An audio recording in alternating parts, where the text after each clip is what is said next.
AIT, sharing the African experience.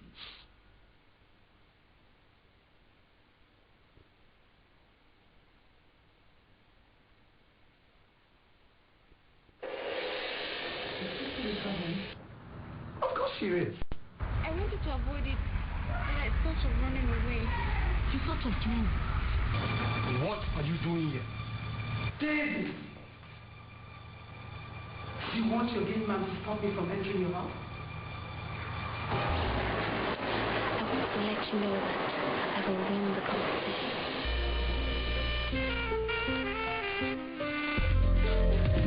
When the thunder strikes, the earth shakes. When the burning spear strikes, there comes confusion, devastation, deception, disbelief, love, and dismay. Trust in man is deadly. Your close friend, your worst enemy. The Burning Spear.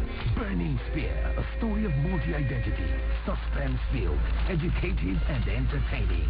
The Burning Spear.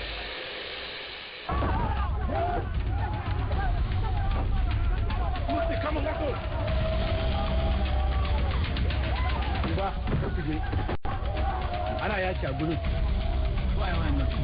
Nowhere. It's just a bunch of prejudices about the different communities, but nothing substantial about the cause of the conflict. It is becoming expensive to have you there.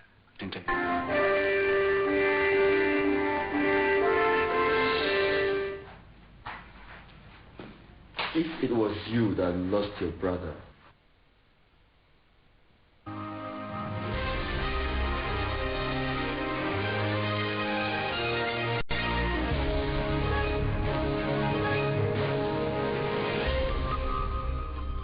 AIT.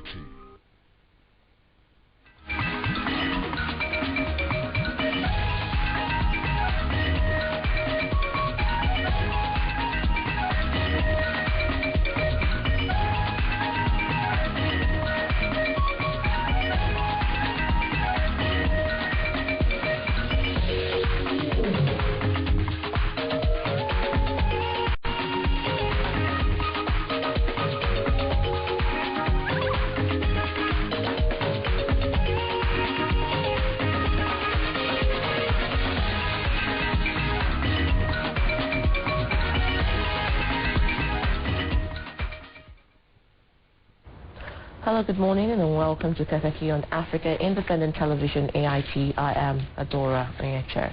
And I am Senami Ohemohai. Welcome to this wonderful Wednesday edition of the African Voice. Midweek. You forgot to Midweek edition.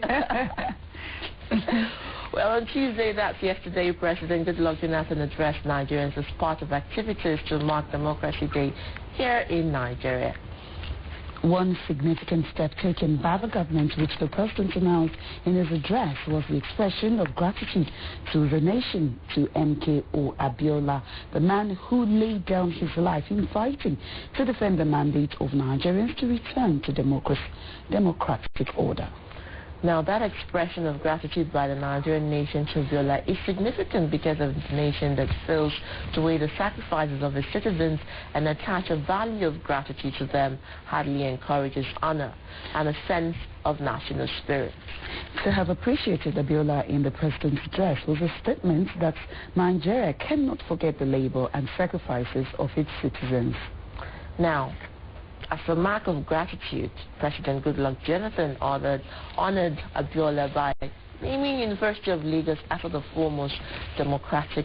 But somehow, students of the university erupted into protest yesterday. You could imagine the entourage on the BB, on the Facebook, on Twitter. It was madness. And so from being Unilag babe, I'm now a Mau babe, you know, which sounds really so not swagalicious. Tell me about it. And of course, you know that the Unilag students well, if you would say one of the most fashion conscious, yes, like they say it is, swagalicious people, students, almost, I dare say on the face of universities in Nigeria. I think that, I think that, you know, for some of them, they feel that the name Unilag is a brand, you know, all over the world and in Africa. And once you say Unilag alumni, it erupts, you know, a sense of emotional, you know, connection. And, you know, for someone to say, I'm from being a Unilag person to say, I'm from university, I went to University of Lagos to, I went to Moshood Abiola University. You know, they sounds like one of those universities, the like far private west and all that. But I do, I agree. I agree. No. I agree with the students to a large extent. This is the school, and for a very long time, and you cannot, you know, Lagos is not the kind of place that you can relegate to the background when you're talking of this nation. And the fact that the school is called Unilag, University of Lagos, is big enough on its own. It's big enough by itself.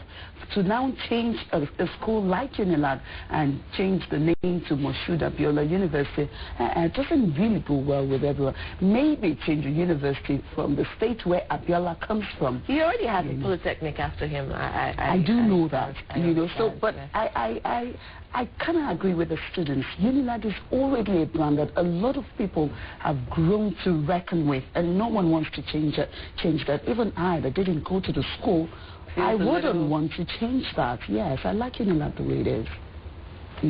Anyway, I was rather confused by the protest because it left me wondering if young Nigerians really understand what it takes for a man to lay down his life for a cause.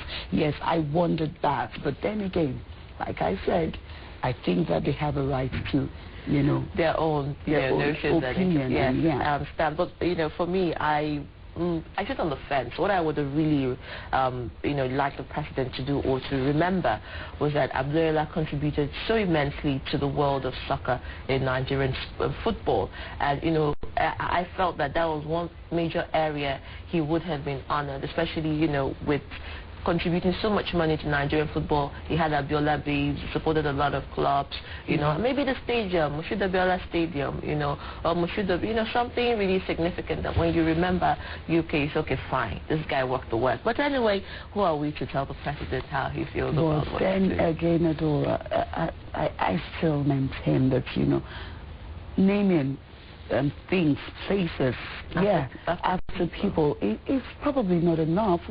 For me, you should do more. But if he laid down his life for a democratic order in Nigeria, then we should make him proud by making sure that no elections are rigged, by making sure that nothing that will tarnish, it makes people remember what they've forgotten. Exactly. So. You know. Well, who would not want to identify with a man of courage, like I said, a man of principle, or a man who fights and dies that others could be free in a society?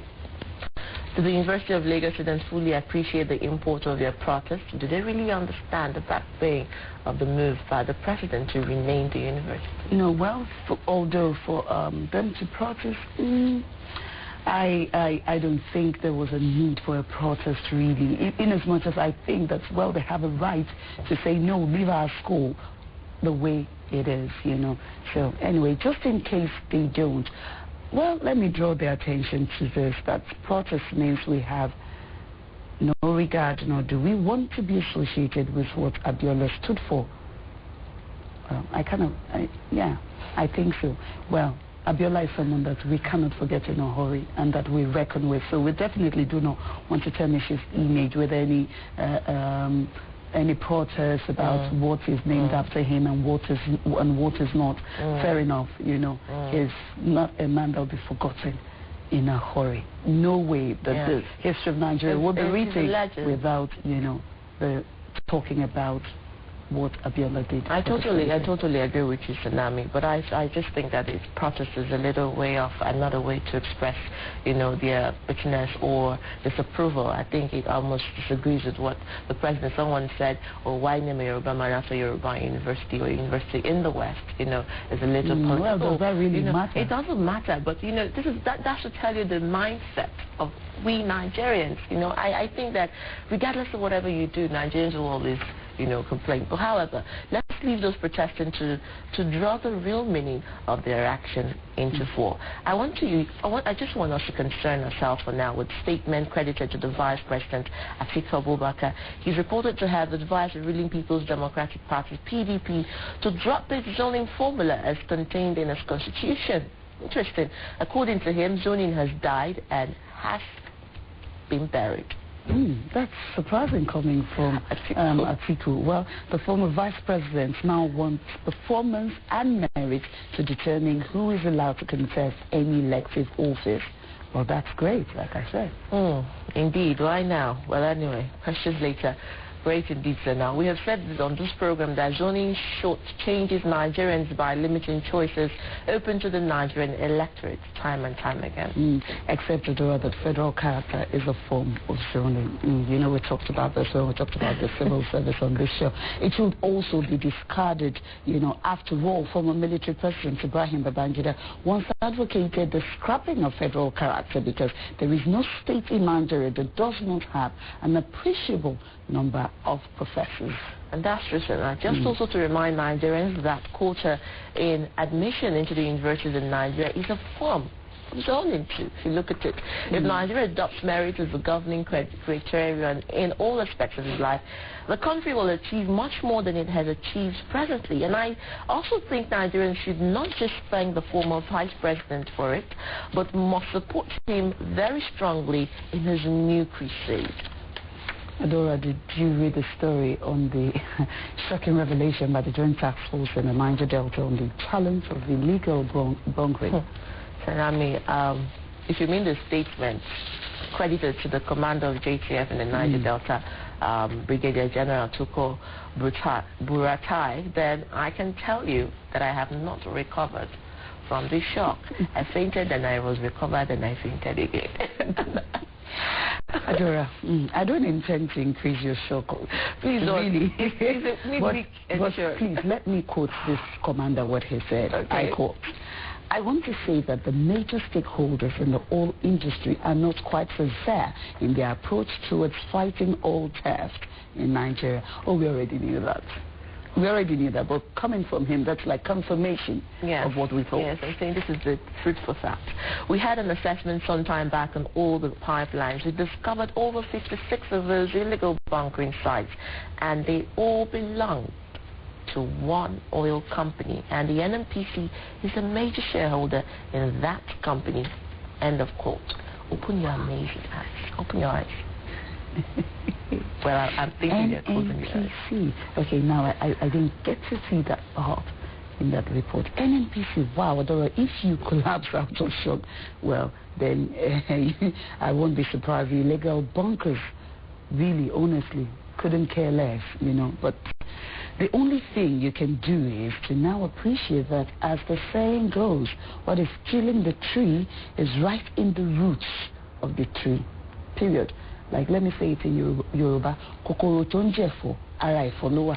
That's how they say it. Well, I think I want to be happy. Many Nigerians want to be. So please, let me look at the sunny side of this wet Wednesday morning. I hope the sun will come out this morning because it rained all night. Yes, you can bank on Kaakaki for those packages, of course, that light up your morning. Couple stories, special feature, health tips with Azama, and our interview segment, which today will be a closer examination of President Goodluck Jonathan's Democracy Day address.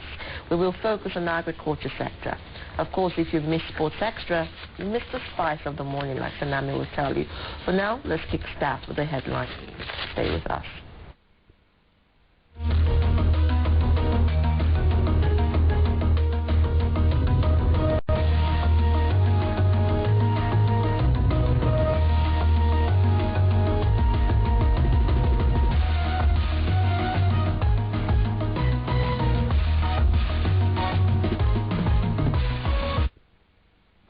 Thanks for staying with us. 20 soldiers have been killed by rebels in a fight around a northern Syrian town close to the border with Turkey. 6 civilians and 6 rebels, including 2 rebel commanders, were also killed. Most of the soldiers were killed when rebels attacked a column of armored vehicles and pick-up trucks carrying pro-government Shabiha militiamen en route at Arab from an army base to the east of the town. International envoy Kofi Annan is attempting to salvage a 6-week of peace plan backed by the United Nations and the Arab League that has failed to stop the violence in a 14-month-old uprising against President Bashar al-Assad. United States government has described the military intervention in Syria as not the right course of action because it will lead to greater chaos and White House spokesman Jay Kearney's aides' efforts are being made to support the Kofi Annan plan and hopes the pressure on Assad has an effect. The administration has expelled Syria's 2 diplomats from Washington following what it described as the massacre of more than 100 civilians in the Syrian town of Houla. NATO-led forces say one of the most senior al-Qaeda figures in Afghanistan was killed in a weekend airstrike. NATO described Saudi-born Shakar al-Taifi as the group's second most senior figure in Afghanistan who commanded foreign insurgents and directed attacks against coalition and Afghan forces. But Taliban sources in Kuna deny al-Taifi was killed and claim he left the area 3 months ago. According to the NATO statement, Shakar al-Taifi died in a precision airstrike in the Waterpore district of Kuna province on Sunday night. He added that another rank 8 file member of al-Qaeda was killed at the same time. But Taliban spokesman Zabila Mujahid told the Afghan Islamic Press news agency that a bombing raid in the area had killed 2 Afghan Taliban. At least 15 people have been killed in northern Italy due to an earthquake. Several people were trapped under the rubble of houses and warehouses where some built sites and workshops had just reopened after the previous quake on May 20. Warehouse roofs had collapsed inwards and many of the churches already affected from an earlier quake suffered new damages. The 5.8 magnitude quake was the most deadly to strike Italy since 2009 when a tremor partially destroyed the central city of Liagula, killing 300 and leaving thousands homeless. Kenya's police say an explosion which injured 33 in the capital Nairobi may have been caused by a bomb after initially blaming an electrical fault. The blast tore apart a shopping complex on Moi Avenue at lunchtime. There has been a string of grenade and bomb blasts across Kenya in recent months, killing several people. 5 of those injured are said to be in critical condition. Police spokesman Eric Kiriafi said he no longer believed an electrical fault had caused the blast, as Police Commissioner Matthew Itiere had initially suggested. Plans for Tuareg rebels and hardline Islamist group Ansar-Din to join forces and proclaim an Islamic state in northern Mali have collapsed due to fundamental differences.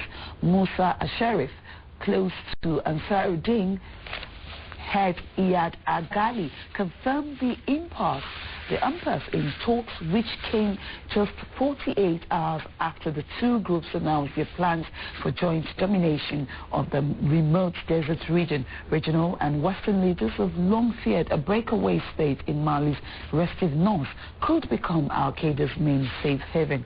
A draft of the statement by Ansar-Din's spokesman spoke of applying pure and hard Islamic Sharia law and banning non-Muslim humanitarian groups from the area.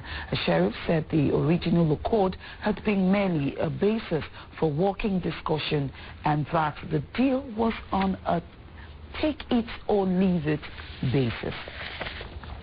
President Goodluck Jonathan has paid tribute to the champions of democracy who fought for the enthronement of Nigeria's new democratic path. In a nationwide broadcast early Tuesday to mark Democracy Day in Nigeria, President Jonathan noted the sacrifice of late MKO Abiola and named the University of Lagos after him. The president also thanked Nigerians for their support to make the new democratic dispensation work in the nation. He, however, noted with regret the challenges of insecurity, corruption, and decaying infrastructure, but assured the nation of his commitment and determination to overcome these challenges for the betterment of the people and the nation. Those were the news headlines. The Kaakaki continues in a moment. When we come back, it's time for Cover Story. Stay with us.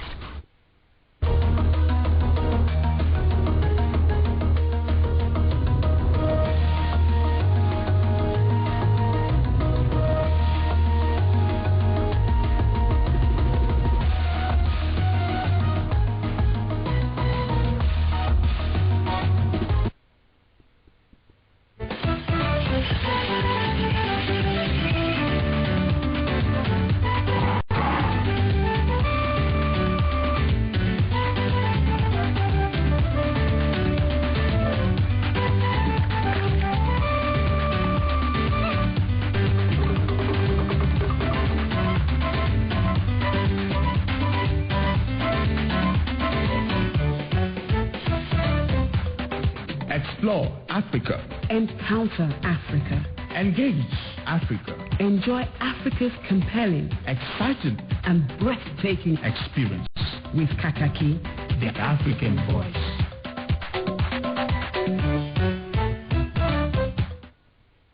Thanks for watching Kaakaki, the African Voice, your breakfast show. And it's time now for a cover story for the day. Adora is here to bring us the details. Adora. Well, of course, it's the midweek edition of the program, and you're welcome. Very, very, very good morning to you. The Nigeria celebrated Democracy Day and 13 years of uninterrupted democratic rule in the country. In our cover story today, correspondent Omo Bazwaye takes a look at the leadership style of President Jonathan and, of course, the challenges of the nation building. Let's take a look.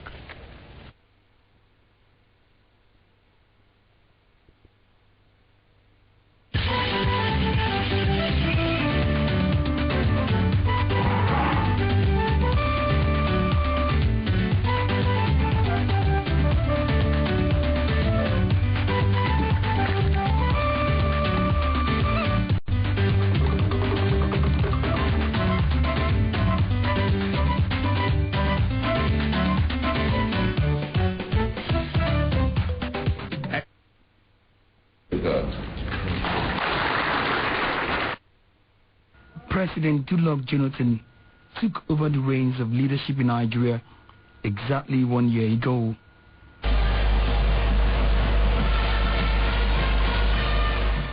His emergence may have upset a complicated power-sharing arrangement of his party, the ruling People's Democratic Party (PDP). But Jonathan arrived on the scene with plenty of guts and goodwill at a critical time when Nigeria needed clear direction. But 1 year in office, Jonathan's style of leadership still appears somewhat colorless to some Nigerians. The president is clueless about challenges of leadership. That position is very heavy. And so you need somebody who has the energy, the agility, the presence of mind to articulate that. Even his humane and simple disposition is thought to be too modest for a president in the Nigeria that is modeled in the old military fashion style. The president says he doesn't want to, he's not a tiger, he will not behave like a tiger, he's not behave like a pharaoh, he's not a general, and none of that. We need all of these to move this country forward. Maybe more than any other Nigerian president in history, Jonathan's action has come very much under close watch. His anti-corruption crusade is viewed in some quarters as a charade and very uninspiring. If he wanted to stop activities of cabal, he would have arrested those people that were bringing in fuel fraudulently and making fraudulent claims. If he wanted to stop the activities of cabal, he would have ascertained who are these people that withdrew 999 million naira from the federal treasury 128 times without knowing their identity. That's what a president would have done. Even the body language and the comments of the president have been a subject of hot debate in the last 1 year, and a few of his reactions are perceived to be slow or sometimes outrightly inexperienced. But Jonathan is Nigeria's most educated president in history. He rose through the ranks as deputy governor of Bayelsa State to become president, and his best asset maybe is his humility and patience. Two attributes required to pilot the affairs of a country like Nigeria. He is a president who abides by the rules of law, who works within the constitutional provision, who is not brash in taking decisions, who is analytical in his thinking, who loves Nigerians as his citizens, who cares about Nigerians, irrespective of where he comes from. Nigeria with Jonathan still needs to overcome the challenge of electricity to revitalize collapsed industry. The country needs also to boost its agriculture to overcome the challenge of food security, create jobs, and tackle poverty. The president's transformation agenda offers Nigeria a likely pathway to economic recovery. The government is working around the clock. Resources are being deployed to make sure that Nigerians have stable power supply. We are worried as a government. The president is worried, but he's not resting on his source. He's working around the clock to fix this electricity problem. But the road to recovery appears painful. A decision to remove fuel subsidy is telling hard on many, and the prospect of having to pay higher electricity tariff is not looking very cheerful. The government is telling us that they want to increase the tariff of electricity when they have not given us the electricity. They say it is a precursor to the kind of revolution they want to see in the energy sector. And I said, no. You don't pay tariff for darkness. You don't pay higher tariffs for darkness. But these, many believe, are only temporary sacrifices for a lasting prosperity. I believe that it is just like a transformation period. A period that we must sacrifice to build a virile nation. I believe Nigerians, with their support, with their sincere and committed support, this administration will give Nigerians fresh breath of air. As Nigeria celebrates 13 years of uninterrupted democratic leadership, Jonathan stands at the threshold of history as Nigeria's fourth democratically elected president. Providence or good luck, Jonathan occupies the first seat, and only history and time would place right his style of leadership.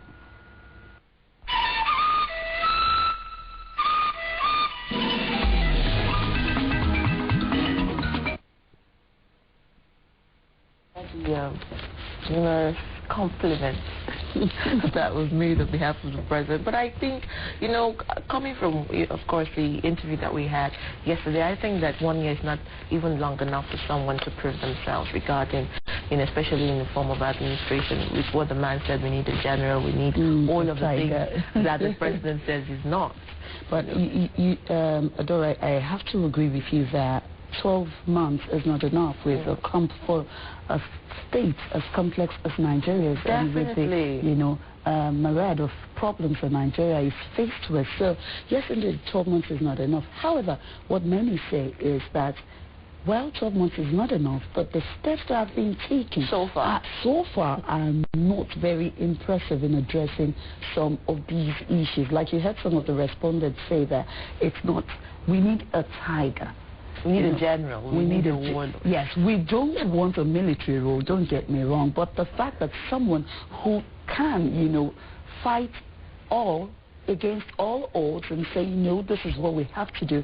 I don't care whose ox is God. I'm going to do this. And what is best for the nation. And many see the president as maybe a little weak Although, like the reporter Mombasa has said, maybe it's his style, maybe his patience and humility is a way of, addressing some of the issues. And at the long run, there may be the kind of results that Nigerians are really hungry for. And I think in a way you're right, but I would say one thing though. Nigeria has had a long standing with corruption, and I know that coming from a place where he has actually encountered power almost by consequence, became vice president, became, when you look at it, kind of became governor, yes, became vice president, acting president, and then finally president. So you can I'm thinking he should have had some level of experience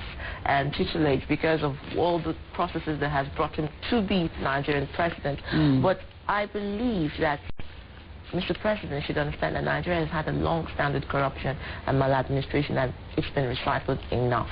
It's time to take the bull by the horns and do the work, and just let's stop talking. Nigerians are hungry for a change, desperate to see things work differently for a change. And trust me, they really have a reason to really want this change, because only when the change comes can they begin to feel and see the dividends of democracy. And then you can't dare tell them that don't ask what your country can do for you, ask what you can do for your country. Yes, even now we say so, but again, all hands must be on deck. Anyway, it's time to bring you People's Parliament for today. We're going to the streets. Barely 12 months into the Goodluck Jonathan's administration, the issue of who will become the next president in 2015 and where he should emerge from has become a major subject of debate in Nigeria. But the question is, why are Nigerians preoccupying themselves with a matter that lies 3 years away, obsessed about which part of the country the next president comes from? The issue of the 2015 presidency is what our street parliamentarians will debate on today. So let's walk to the streets. Hello and welcome to People's Parliament. I am Oluchi Achubu. In the past few months, the issue of 2015 presidential election has dominated political discussions in Nigeria. And the major argument has been, from which part of the country should Nigeria's president emerge in 2015? Now, between where the president comes from and the need for a performing president, which should be of greater importance to Nigeria? Let's now take the views of our parliamentarians. I want to vote for a performing president, a president that can deliver this Nigeria. Because when you look at Nigeria, there are so many problems. We need somebody that will come and deliver us from the problem we have. Somebody that knows that can perform very well. That is the best I will vote for. Coming from your state, we are the same state from you, it doesn't mean anything. It means nothing. In Nigeria, we have tested a lot of people from our tribes. Personally, I know my tribes, and we tested a lot of people from my tribe who have not really yielded to our cause. But finally, what we are looking for in Nigeria now is for people that will really know the Nigerian problem, not the tribe you come from. Before any president can succeed to show that he's performing in a country, that means the ministers, his ministers to be working very, very hard. We want a government, a president that is performing, than people shouting that he must be from zone A or zone B. That has been Nigeria's problem. My state, my zone. So, and as long as we think in that direction, we're going nowhere. So the issue of performance is relative. I may see performance from a certain angle. Another person may see performance from once his own person is there and is delivering the dividends to his area, he's performing. Nigeria needs a touch. Somebody that can transform this nation. Somebody that can bring that from shame, put us into glory. Somebody that can put a light in this nation, because a tribe does not make a sense. Tribe does not change. Somebody that has a good testimony. Somebody that has a good result. Somebody that has a God-fearing is somebody we put there. And I believe that person will do well. I think I need performance than voting based on tribal. If that person is going to perform very well, then I think I should vote for him. But if he's not going to perform very well, then why will I vote for somebody that will not perform very well? Because we need performance to make the country go better. I can vote for my tribe. I can vote for different tribes. Any person I feel like voting for, I will vote for. And because I don't know who will lead tomorrow. Maybe I might vote for somebody from my place who will not lead well. So I'll vote for other person that can lead us well. Well, we've heard the views of our parliamentarians. There's always a need for good leadership in any country, irrespective of the tribe. And this is where we round it up today on People's Parliament. We'll return you back to the studio for more on Kaakaki, the African Voice. I am Oluchi Achubu.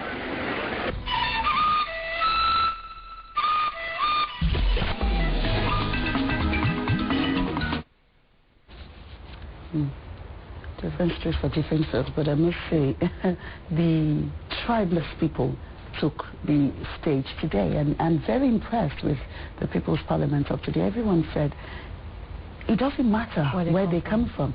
I may vote from the man from my village, and it doesn't deliver on his promises. So where does that leave me?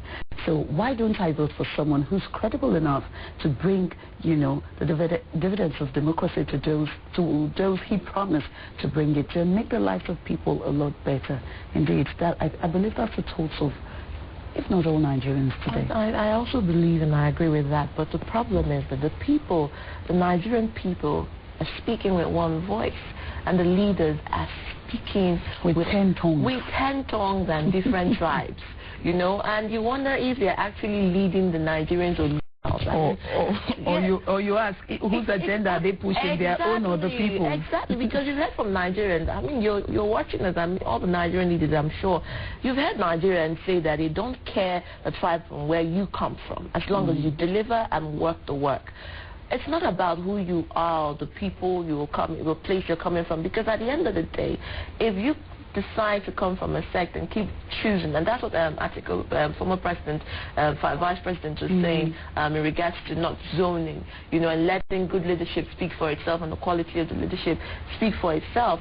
And I believe that is the only way Nigeria can move forward until we stop, depending on tribe, on zoning, on I know you, it's my time, now you're beating, I pass it back. Or even party politics of, okay, no, it was my turn the last time, now let's this person, you owe me one. Okay, I promised his father that I'd do his father a favor by making him a leader in Nigeria. Indeed. Excuse me, this country has gone beyond that. The funny thing is that when you look back, from history has it that most of the first, our presidents, most of our presidents say, came from the same generation, if you watch it. And the same age bracket, maybe they know themselves from someone. It's just an assumption. But truth be told, I think that, it's time that good leadership and, of course, personal achievement, and let your work speak for itself. Indeed, only the work of your hands will speak louder than your voice, what you've been able to achieve, what your antecedents are, where you go and who you dine with. Don't forget, they say that show me your friends, I'll tell you who you are. That's of the same feather flock together. Yeah, well, not all the time, but okay. However, is a constant reminder of who you are and what you can do is what you've done in the past. So if you do not have what it takes, please. Leave Nigerians. Please, we are begging you. Let us just have good leaders for once. We are tribeless. We do not want neither west or east or south or north. We want people really couldn't care less. Very good leader from where we don't care where you come from. Well, anyway, enough of that. We have another special feature. You have probably heard so many times that children are the leaders of tomorrow, which is true.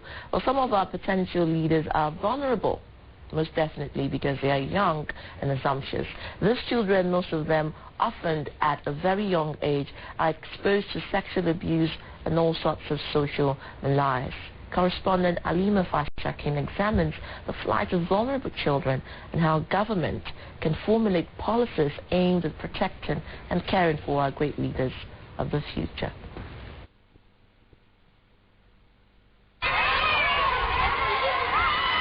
Just like the United Nations Convention and the African Charter on the Right and Welfare of a Child, The 1999 Nigerian Constitution also provides adequate protection for the Nigerian child. Notwithstanding these legal instruments, findings show that children in many parts of Nigeria continue to be deprived of their basic rights. Visits to rural areas and city slums reveals the depth of deprivation and the sorry state of vulnerable children in the country. They wallow in squalor, want and neglect, with visible signs of ignorance and disease. She lacks parental care. She's living with the elderly people that may not even care, that may not give her the petting she wants. They can't even have access to drinkable water that they say this is what is clean water we are drinking. And they'll be exposed to a lot of opportunistic infections like worms, like cholera. Queen Kadarku has seen it all. She was separated from her parents at the age of 1 and left in the care of a blind grandfather and an aged grandmother. She is also a victim of sexual abuse and exploitation. Her care and needs are at the mercy of Good Samaritan. In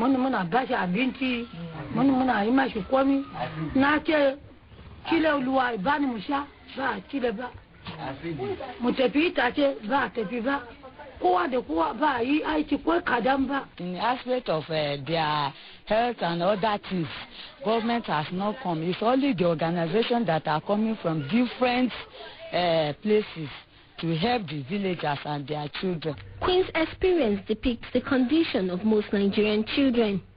Her welfare and that of over 17.5 million children like her resides with the Ministry of Women Affairs and Social Development, a government agency also saddled with the responsibility of over 70% of the country's population. Not long ago, the ministry launched a database for vulnerable children in Nigeria. It will enable us to take stock of our progress and bring to the fore the challenges we must overcome. All we expect the caregiver to do is to keep a track by either writing in their books, and then when the civil society or community-based organization that partner to support them comes around, picks up this thing and key it in their offices, and then from that transfers same to either the local government social welfare worker if there is a system in place, or directly to AYON.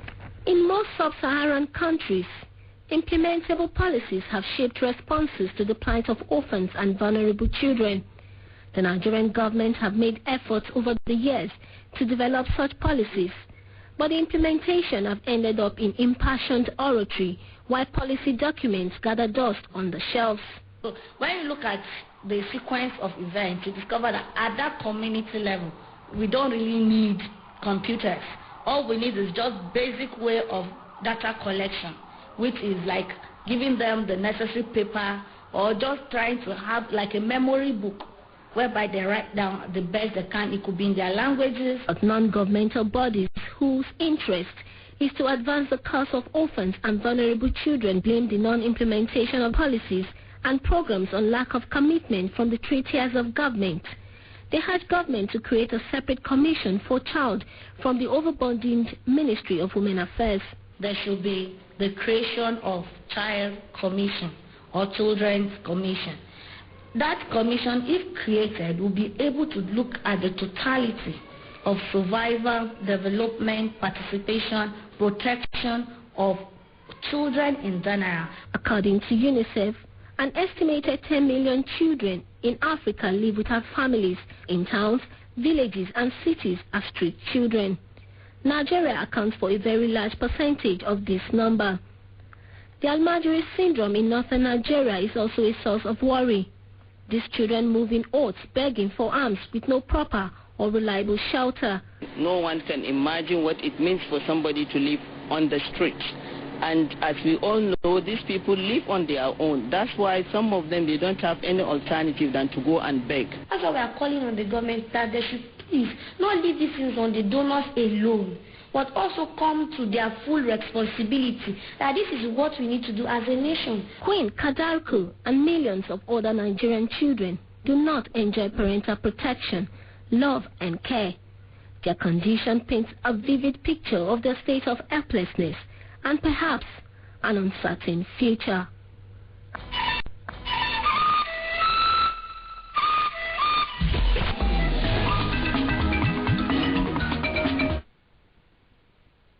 echoes of war, if you ask me, Adora, talking about the Nigerian child, most of them lacking parental care, parental love, guidance and protection. I just can imagine. And security. Yeah. Imagine a child who does not have a mom to run to. Mommy, this happened to me. Mommy, this person did this to me. And you know, and the mother saying, okay, don't worry, it'll be fine. I just can imagine what their lives must be like, a traumatic one. See the case of the young lady left in the care of her aged grandparents, a blind grandfather, and a grandmother that can barely do anything by herself. And the girl has been exposed to molestation because, of course, the grandparents cannot, you know, play the role of parents. And I think also that, like the woman said, Queen, I think that it's high time that the government came into part with these people that are actually running this home, because you find that a lot of the donors, even when they do donate and sponsor, these people are not accountable to these children. These things are swept under the carpet. They take them away, open a shop with them, they feed it to their own family, and the children are left wanting. So I think there should be some sort of track record going on, database for these things coming in and going on. There should be, like, Security Secretary for State, and of course Commissioner for Women Affairs should, like, because I know very well that children are something that is very close to her heart, and so I think that that's the place she could start from, actually, to affect the lives of these orphanages, and I think that is in part, so it's about time. I agree with you, Dora. I agree with you. Well, I think we'll have to take a break now. When we'll come back, newspaper review is coming up a little earlier than usual, so stay with us.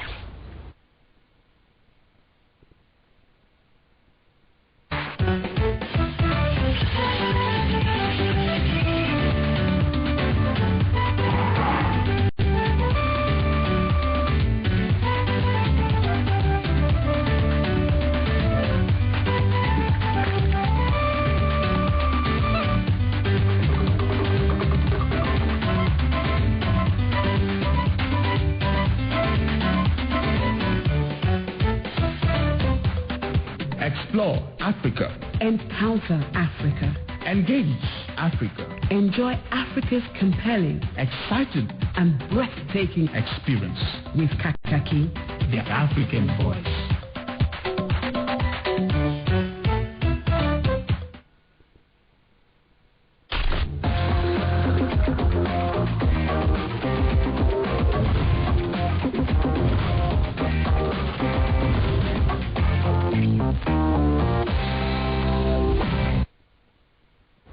Morning again. This is Kaakaki, the African Voice, and of course it's time for us to take you a little earlier, like Tsunami said, to what's happening in the front pages of headline stories and our newspapers. We'll start with Daily Sun, and let's see where the Sun has risen this morning. It says outrage in Unilag is coming from University of Lagos as students protest renaming of varsity after Abiola. MKO deserves honor. Colonel Umaru, Balarabe, Musa, NLC, and others quote in that rider.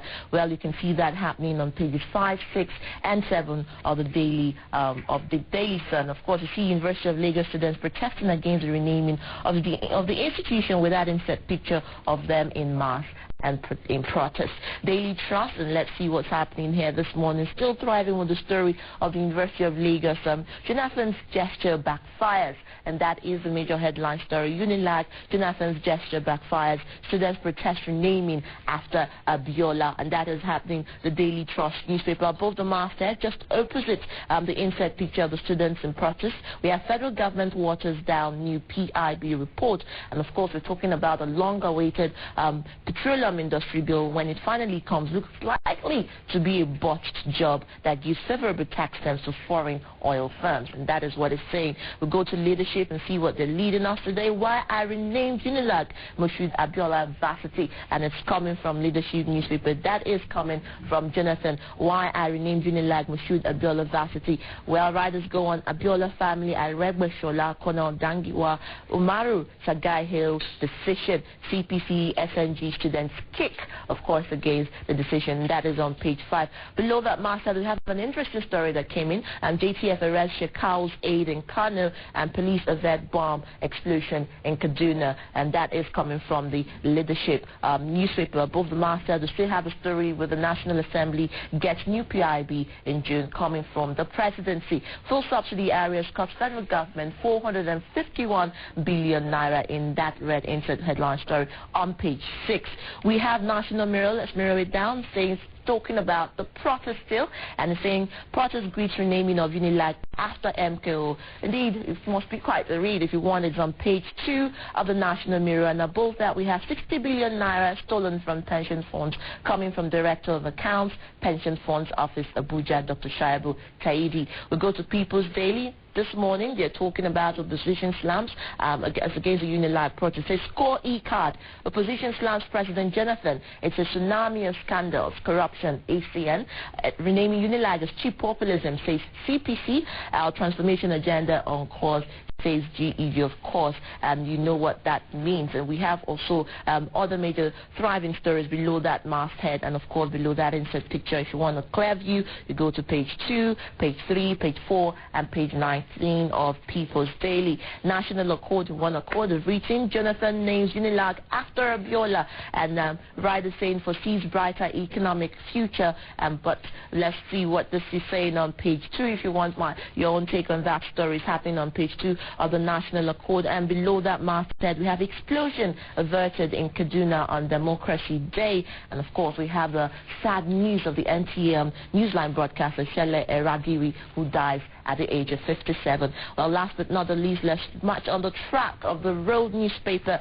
Federal government names Unilag after Abiola, draws massive protest, and that is coming from the Road newspaper. We have above that masthead, we generated 6.6 trillion naira investments in 1 year, and that is coming from Jonathan himself, President Goodluck Jonathan of Nigeria. And below that masthead, we have Senate queries Education Minister on National Library contract, and that is happening on page 9. We have NFL Stages Federation's COP draw today on page 17, and of course we have Democracy Day. We celebrate in a trying moment, coming from Wamako on page 6, and that is the Road newspaper. Well, that's what we can bring you right now. Of course, you know what's coming up next, bringing you health tips later on, but that will be after the break. Please stay with us.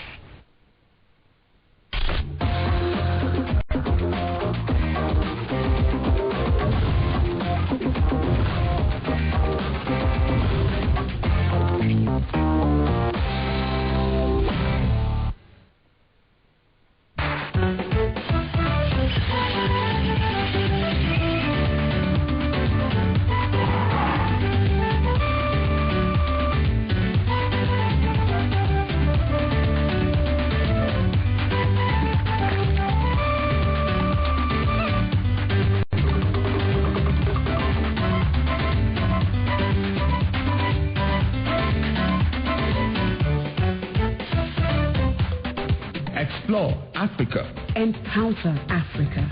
Engage Africa. Enjoy Africa's compelling, exciting, and breathtaking experience with Kaakaki, the African voice.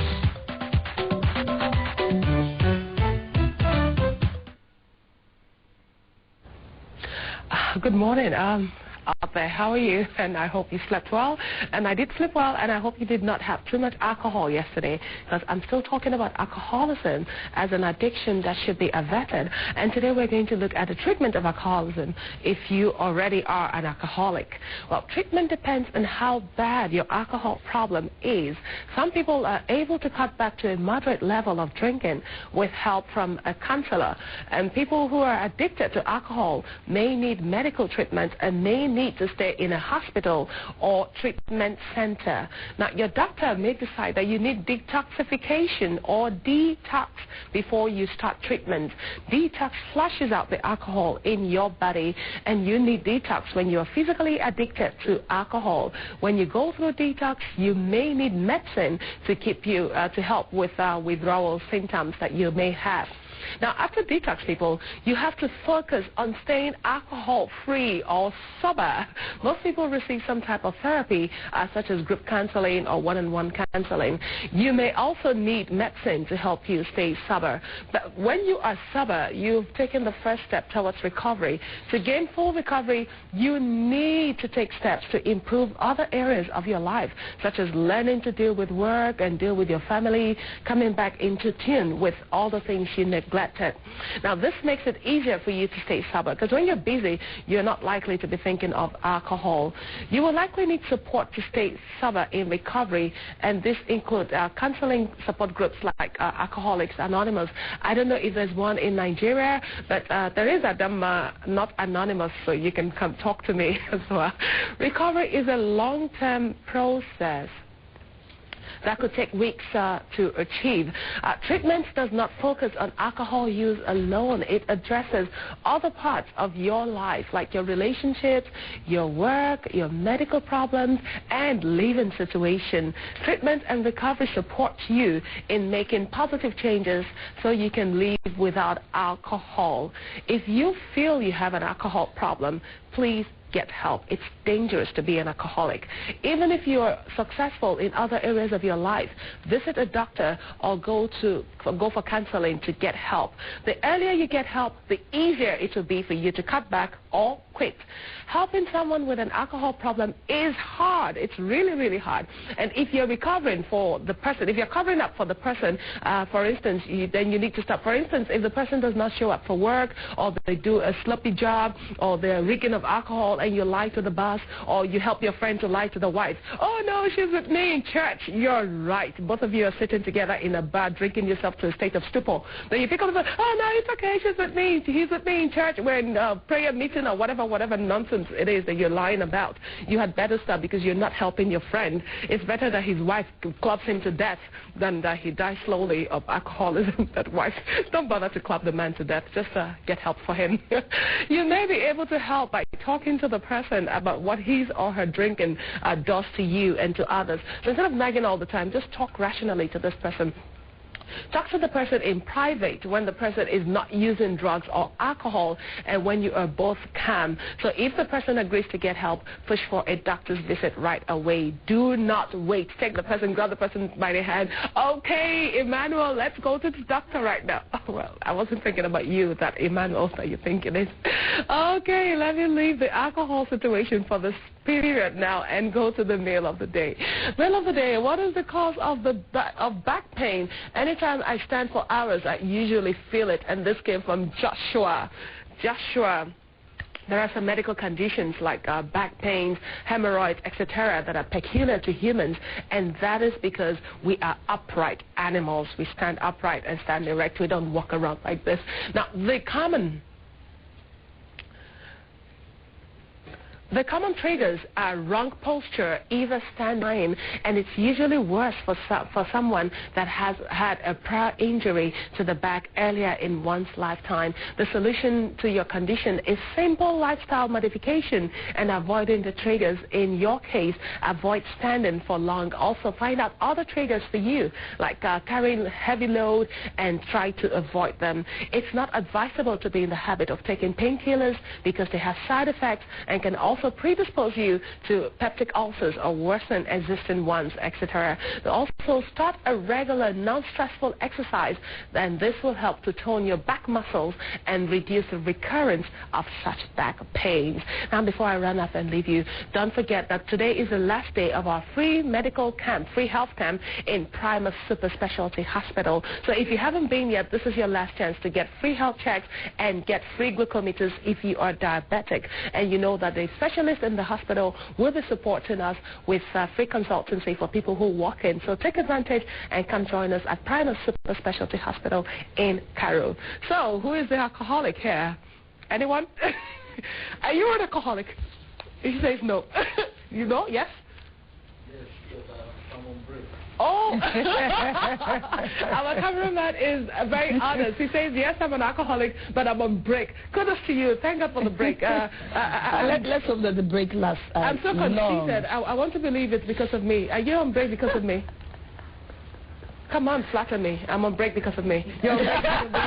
He's on break because of me. I influenced him to stop being an alcoholic. So yeah, I've done my good deed of the week. Congratulations on your good deed, Adama. Congratulations. Well, thank you so much, Adama. I hope those who need help now know how and where to find it. Yes, and they should take advantage of the hospital. I mean, it's just today, please, if you don't know where it is, email Adama and she can send you the address proper. You can converse with her. Please take advantage.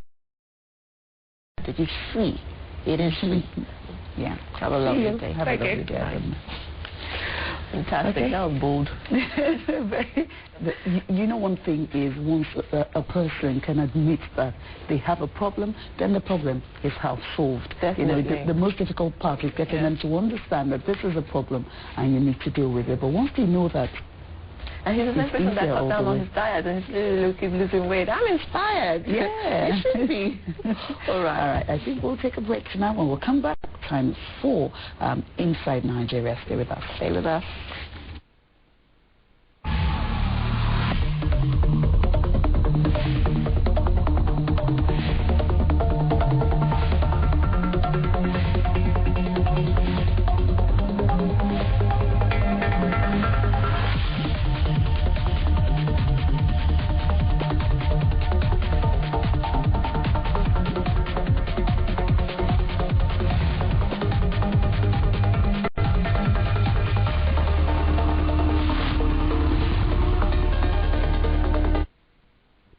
Thank you for staying with us. Time for Inside Nigeria. Is the top of the first hour. Our President Goodluck Jonathan has paid tribute to the champions of democracy who fought for the enthronement of Nigeria's new democratic path. In a nationwide broadcast early Tuesday to mark Democracy Day in Nigeria, President Jonathan noted the sacrifice of late MKO Abiola and named the University of Lagos after him.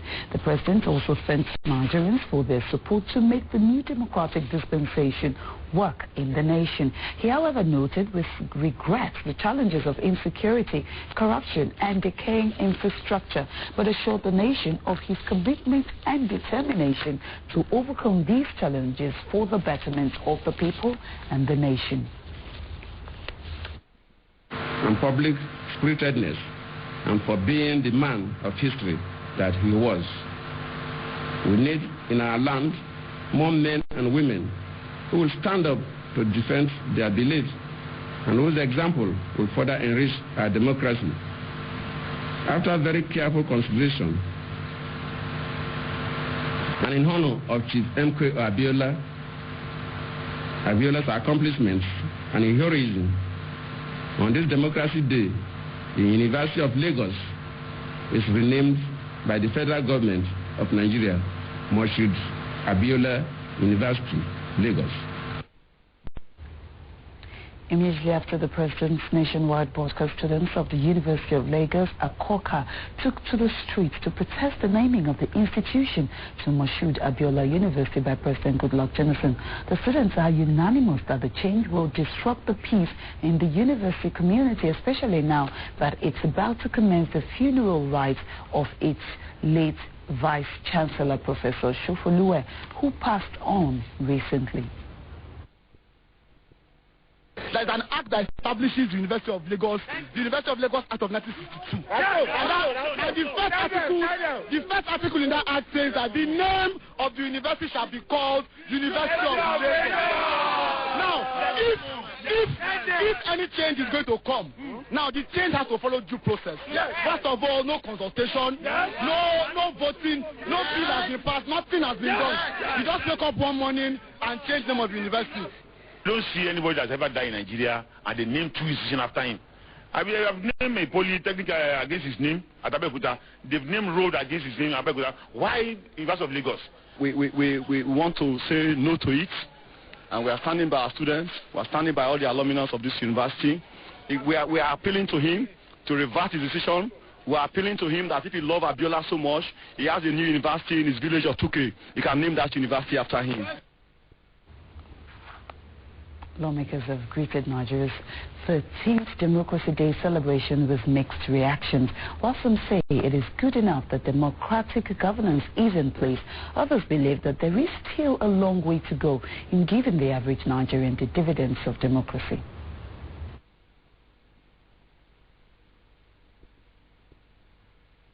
you look at the level of celebration, it tells its own story. In fact, it tells the story of what is happening. It's subdued and it's done in enclosed places instead of the usual celebrations that we were used to in the past. It really shows that there's something wrong. I'm happy that against all odds, despite the problems here and there, particular issues related to security that we have witnessed in recent time, Nigeria continues to remain one, and it is a dream, hope, and aspiration of all of us that Nigeria remains an indivisible and indissoluble country. Gombe State government has employed 1,997 persons who recently completed 3 weeks training under the state's Youth Rehabilitation and Empowerment Program. Speaking at the graduation ceremony, which is part of activities to mark his first year in office, Governor Ibrahim Dankwambu said that this is just the first in his planned strategy to tackle the challenge of youth restiveness in the state. We received from this camp has indeed changed our life to be better. I learned how to sit with people, many people. I learned how to speak in manners and in intelligence. This training has transformed our youth from agents of violence and destruction into agents of socio-economic development. As part of efforts to propagate the federal government's policy on the use of indigenous products, the National Orientation Agency has acquired 2 locally manufactured 14-seater buses.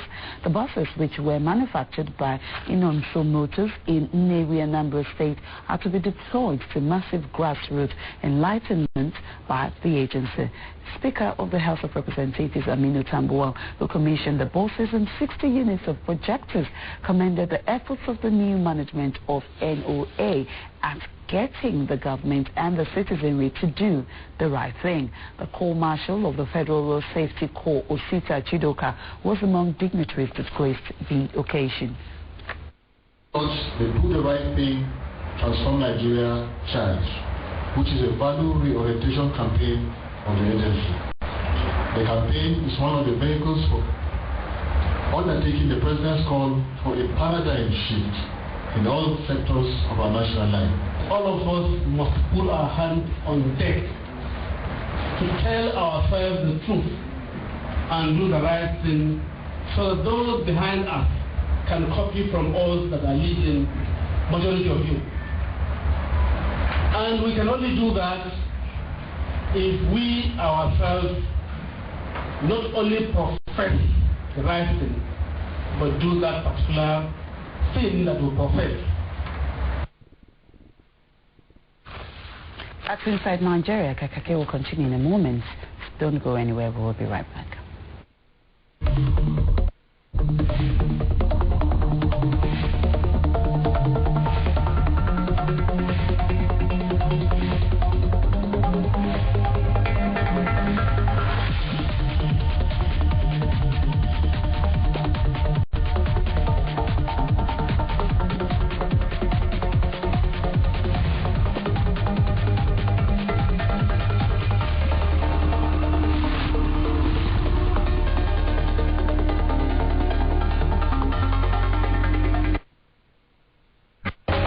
Inspiring.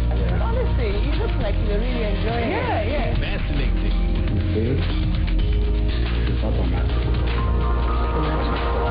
I write, and I write poetry. I used to write poetry. And sensational. Why do men cheat? Celebrities and ordinary people doing extraordinary things. Moments with Mo. Inspiring Africa.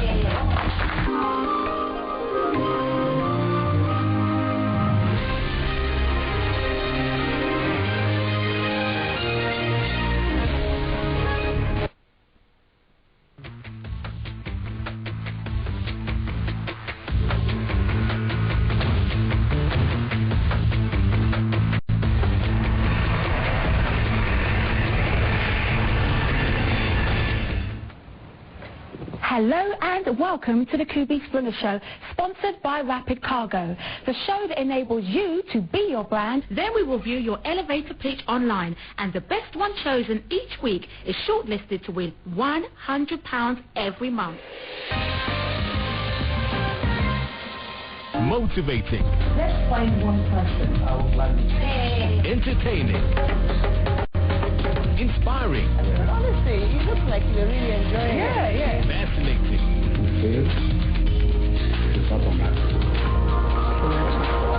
I write, and I write poetry. I used to write poetry. And sensational. Why do men cheat?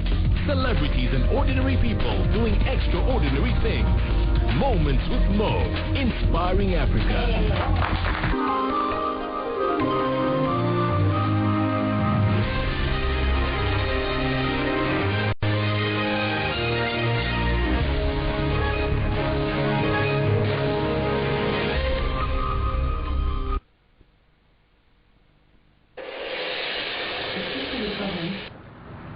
She is.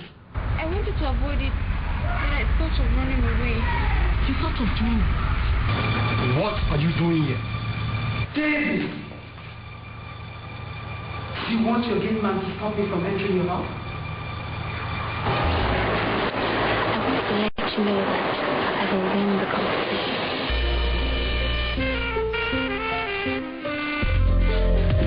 When the thunder strikes, the earth shakes. When the burning spear strikes, there comes confusion, detestation, deception, disbelief, love, and dismay. Trust in man is deadly. Your close friend, your worst enemy. The burning spear. Burning spear, a story of multi-identity, suspense, educative, and entertaining. The burning spear.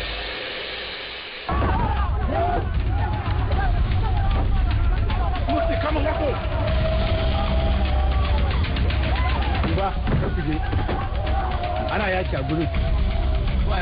Bumsense nowhere. It's just a bunch of prejudices about the different communities, but nothing substantial about the cause of the conflict. It is becoming expensive to have you there.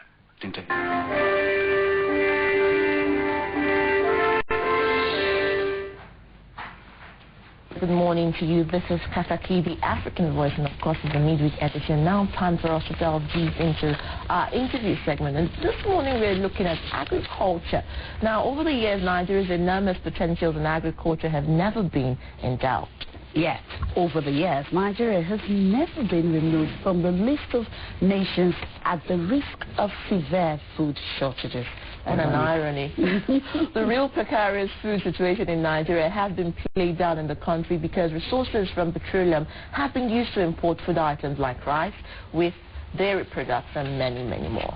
Apart from neglecting the potentials for production in preference for massive food import, corruption has bedeviled efforts to empower farmers to produce more for the country's population of over 160 million people. The corruption has been in the areas of subsidy on fertilizer and contracts for the importation of that commodity. Even the provision of tractors for farmers has become a means of enriching individuals at the expense of the real farmers. In his Democracy Day broadcast, President Goodluck Jonathan gave the impression that considerable attention is being given to the agriculture sector to move its potentials to actual benefits for the country. Well, there are other issues in Nigeria's agricultural sector. For instance, what is being done to put more land into it. But before we continue, we have a special feature showing us the insight of agriculture in Nigeria. Let's take a look. The sector that we are focusing on to diversify our economy, and one in which Nigeria has huge comparative advantage, is the agriculture sector. Agriculture accounts for about 40% of our GDP and over 70% of all employment. Increases in agricultural productivity will drive down rural poverty and revive our rural economy.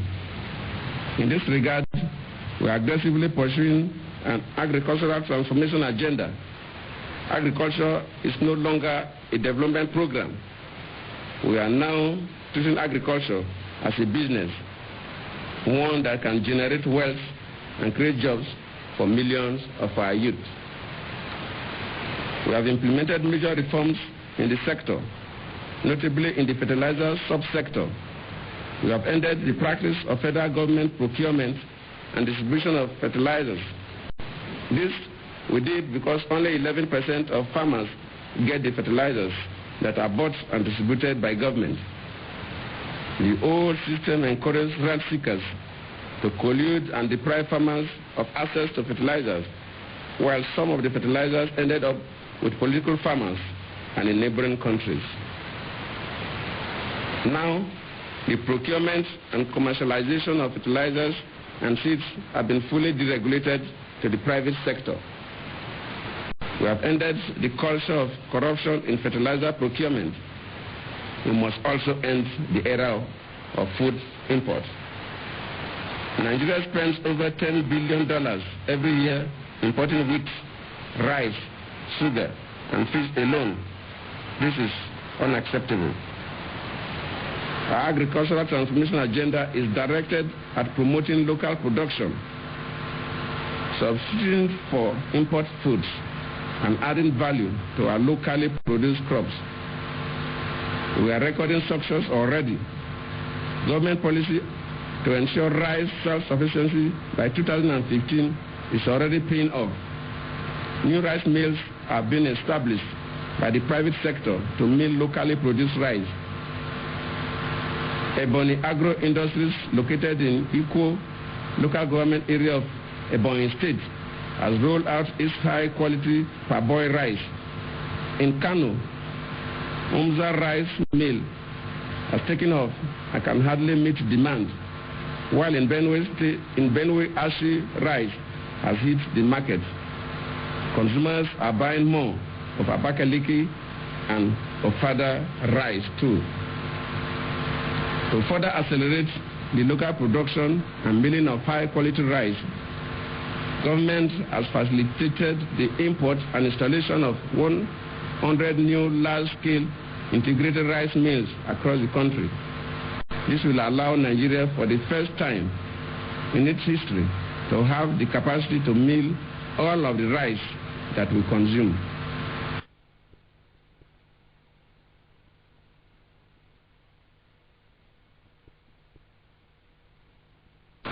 Our cassava policy is working as we accelerate the pace of utilization of cassava to create markets for millions of our farmers.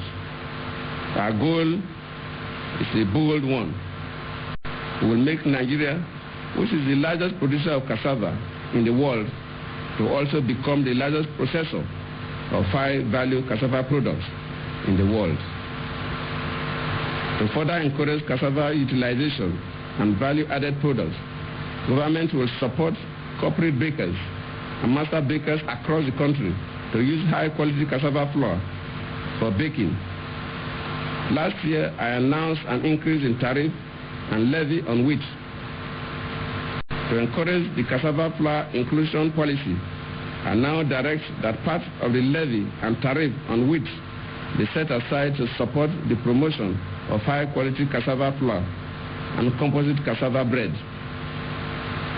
This will include support for needed enzymes, technical training, and equipment for corporate bakers and master bakers, as well as accelerated cassava production. We must use our population to create markets for what we produce. We must grow local, buy local, and eat local. To promote this, I have directed that all official functions of government serve local foods, especially our local rice and cassava bread and other foods. In the State House, I am firmly keeping my promise of eating cassava bread and local rice. Yes, Lord Kaakaki, that was a part of the President's address that centered on agriculture. Well, there are other issues in Nigeria's agriculture sector. For instance, what is being done to put more land into cultivation, even as the government is taking steps to make fertilizer accessible to farmers. What also is being done to provide credits to the farmers? Well, joining us in the studio, in our Abuja studio this morning, is Dr. Akinwumi Adesina, Minister of Agriculture. You're welcome. Thanks for having me. Nice to have you in our studio. We have Mr. Onajite Paul Okoloko, Jite Okoloko, will stand by that, Group CEO, Notori Chemical Industries. Thank you for joining us. Thank you very much. Nice to have you. Thank you again, Honorable Minister, and Mr. Chife, thank you again for joining us.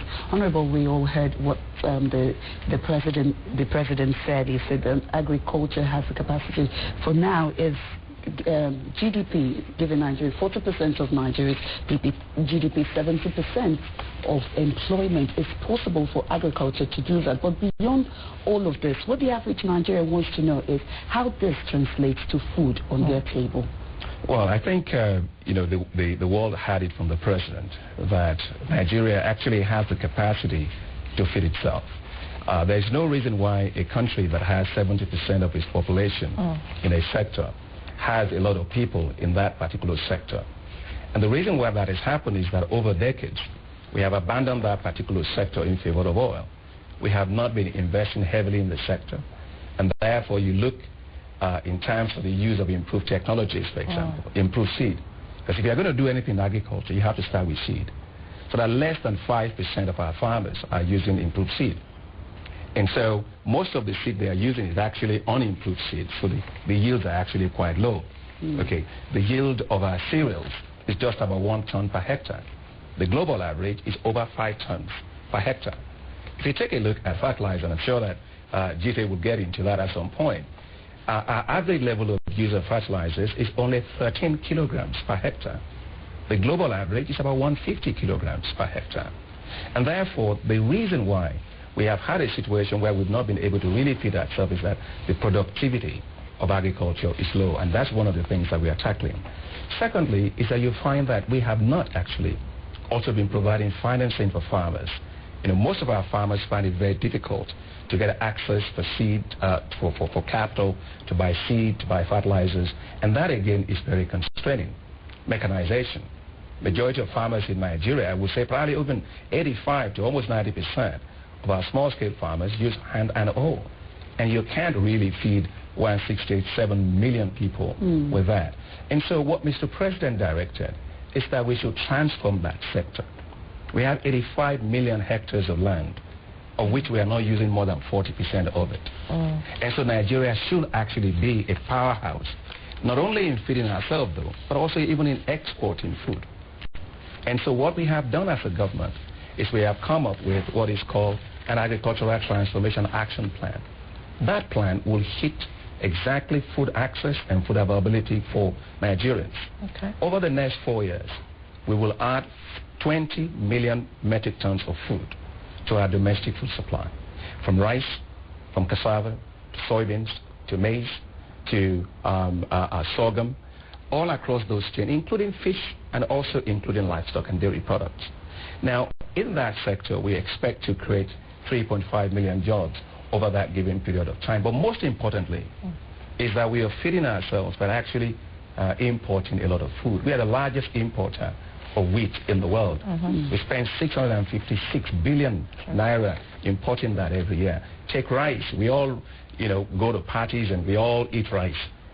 But we spend 1 billion naira per day importing that rice from India and Thailand.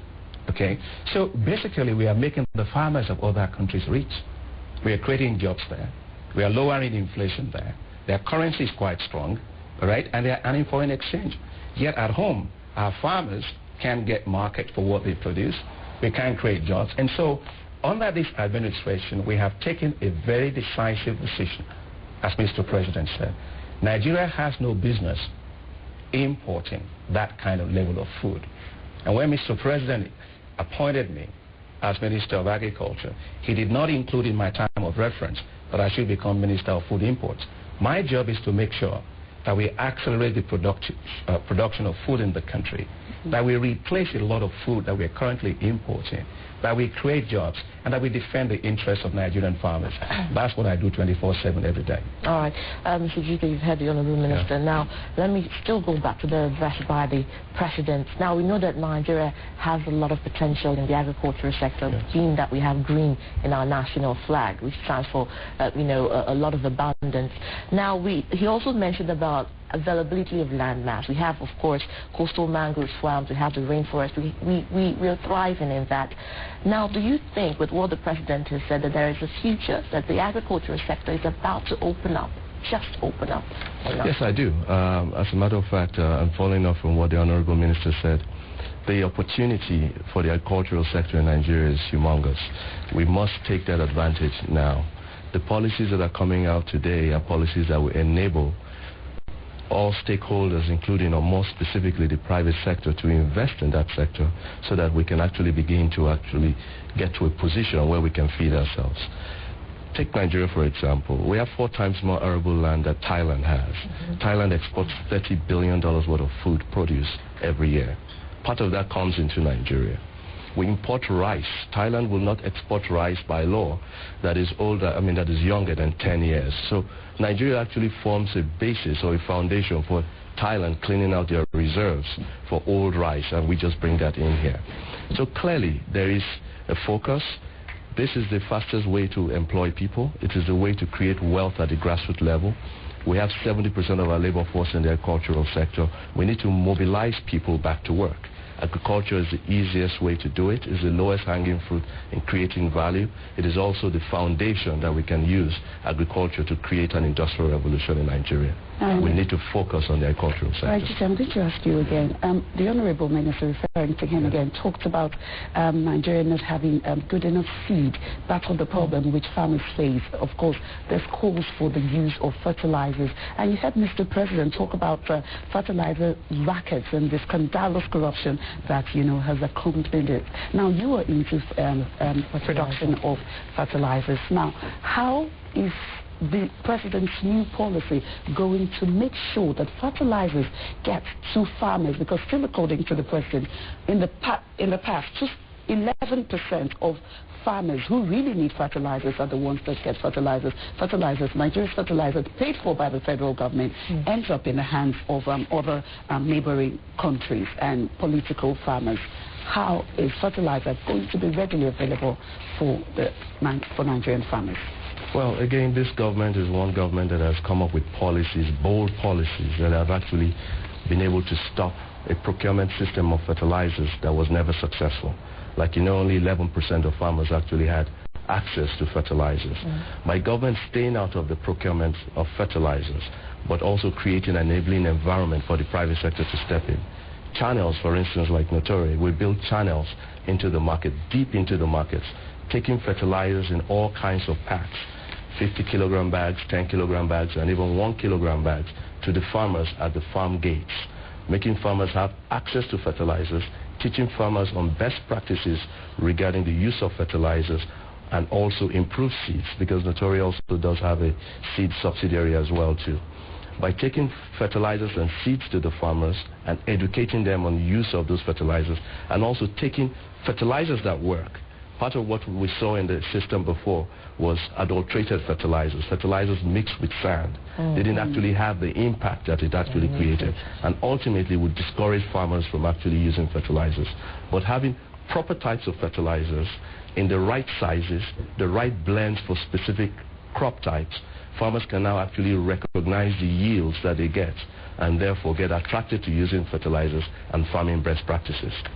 All right, Honorable Minister, I'll go back to the land use, which is very important. We did have a caller sometime in the show who said he left school to go into agriculture and, got a land space and started to, plant, but then the government came or something happened and catered away the land and he lost that.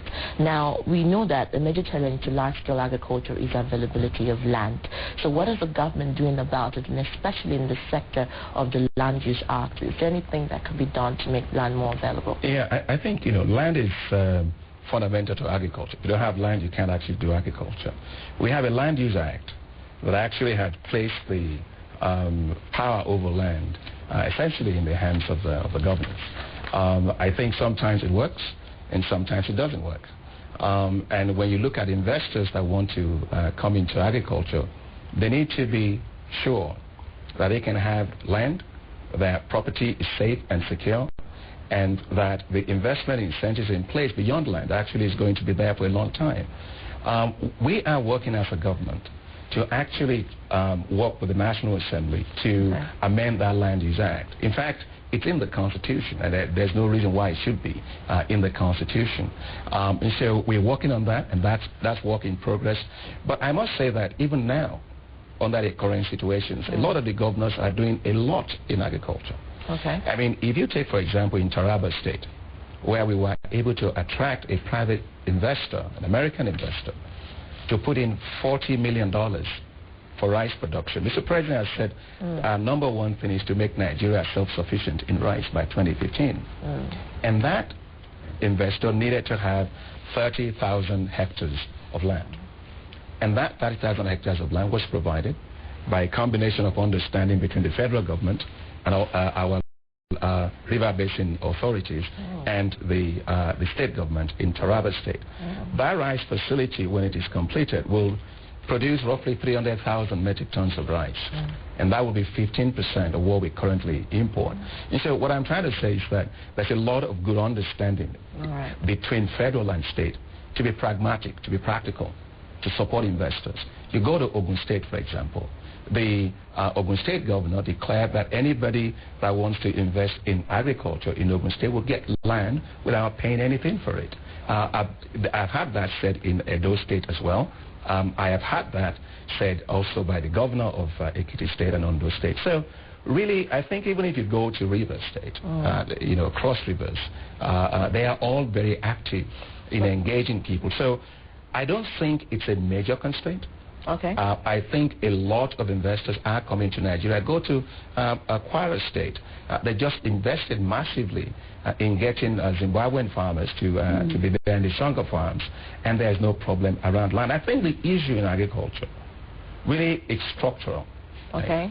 It has to do with how do you get access to inputs. I mean, Gita was talking about the fertilizer racket, and I think I should tell you what the government really has done and why this is very important for us. This year, we financed the entire seed and fertilizer supply for the entire country for 30 billion naira. And we did not spend 1 naira from Treasury. That's the first time in this country that has ever happened. And the reason was because we don't believe agriculture is a development program. We believe it's a business, and it should be structured and financed as such. So the Minister of Finance, myself, got together with also the central bank governor, and we put together a facility that reduced the risk of lending by banks to seed companies and fertilizer companies. So we leveraged 30 billion naira to finance everything without spending government money. All right, Honourable Minister, just to hold you in that train of thought, you talked about the government working with the states, and we do know that agriculture is a rural-based activity. It comes from the grassroots. If you want the impact of the people, you go back to the villages. So what is the government doing to actually initiate a better relationship between the federal government, the state, and the local government? I think if you ask the state governments, they would tell you they haven't had it as good as they currently have it under the administration of Mr. President. The reason is because we have put in place an agricultural transformation action plan with clear investments at the state level. It's whether you're growing rice, whether you're growing cassava or cocoa or oil palm in each of the states. We had the National Council on Agriculture, which is all the honorable commissioners of agriculture in the country. They endorsed it, planned state by state.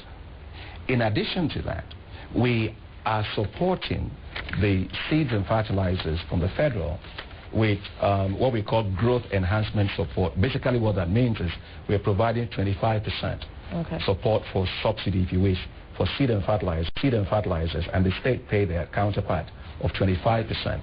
There you get it in terms of relationship, but also the Federal Ministry of Agriculture. We have decentralized. 3 weeks ago, we decentralized the entire ministry to the states. We now have 36 directors of agriculture in the state, 1 in each state, including the federal. And the reason is this. We are working very closely with the state. We need to know how programs land on the ground, where they land, where are they working, where are they not working, where are they not working, and how can we harness the power of the private sector for the state. We are doing joint investment promotion on agribusiness for each of the states, because my job is to make sure agriculture works at the state level. And we have developed very strong relationships with many of the governors. That's our job to do in the federal. My job is not to sit over here in my office and sign contracts. No. My job is to make sure that we have the right technology, we have the right finance. Let me give you an relationship we have with the state. Take the case of Anambra State. In Anambra State, there's a rice mill called Omo Rice Mill. That Omor rice mill had not, probably was set up 10 years ago. It's only worked 10 hours in 10 years because it was run by government. The governor privatized it and sold it to a very good Nigerian investor. But there were problems. There was no road to get there. There was no power for the mill or even for the irrigation facilities, right? And even the investor could not get access to land. The land belonged to the federal under the Lower Anambra irrigation project. So we put together a rapid response team. It's not just me, myself, the Minister of Works, the Minister of Power, and the Minister of Water. And that plan is going to cost us about 3.2 billion naira.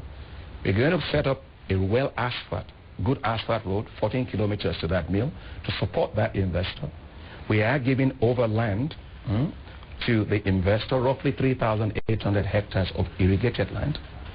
The Ministry of Power is connecting a 33 kV line to that mill, okay, and also to be able to run the irrigation facility. And it's a partnership between federal and state. So in agriculture, we don't play politics with food because the only democracy that matters is the democracy of the stomach. And so we are working very closely with all the state governments. Mr. Okoloko, I'm going to come back to you. And I'm still talking fertilizers. Yes. We all know that Nigeria's agriculture is sustained by small-time farmers in rural areas. Now, one of the things that we've also discovered is that Nigeria spends like $10 billion on importing wheat, rice, sugar, and maybe dairy products as well. How are the small-time farmers who are in the rural areas, local communities, how do we make sure that fertilizers get to them? Because again and again, Nigeria may not be able to get to food sufficiency without having good crops, without fertilizers. So how does fertilizer get to the rural communities? Well, for fertilizers to get to the rural communities, you must have channels that are deep enough. And when I talk about the channels, it's not just having distributors nationwide, but agro dealers or retailers that sit below that level, being able to retail fertilizers it's not just in the markets, but even on the street side. And you know, we're trying to model out what you call the same kind of strategy that have been adopted for selling Coca-Cola or recharge cards. Farmers must be able to have access to fertilizers. It must be available, affordable, and accessible.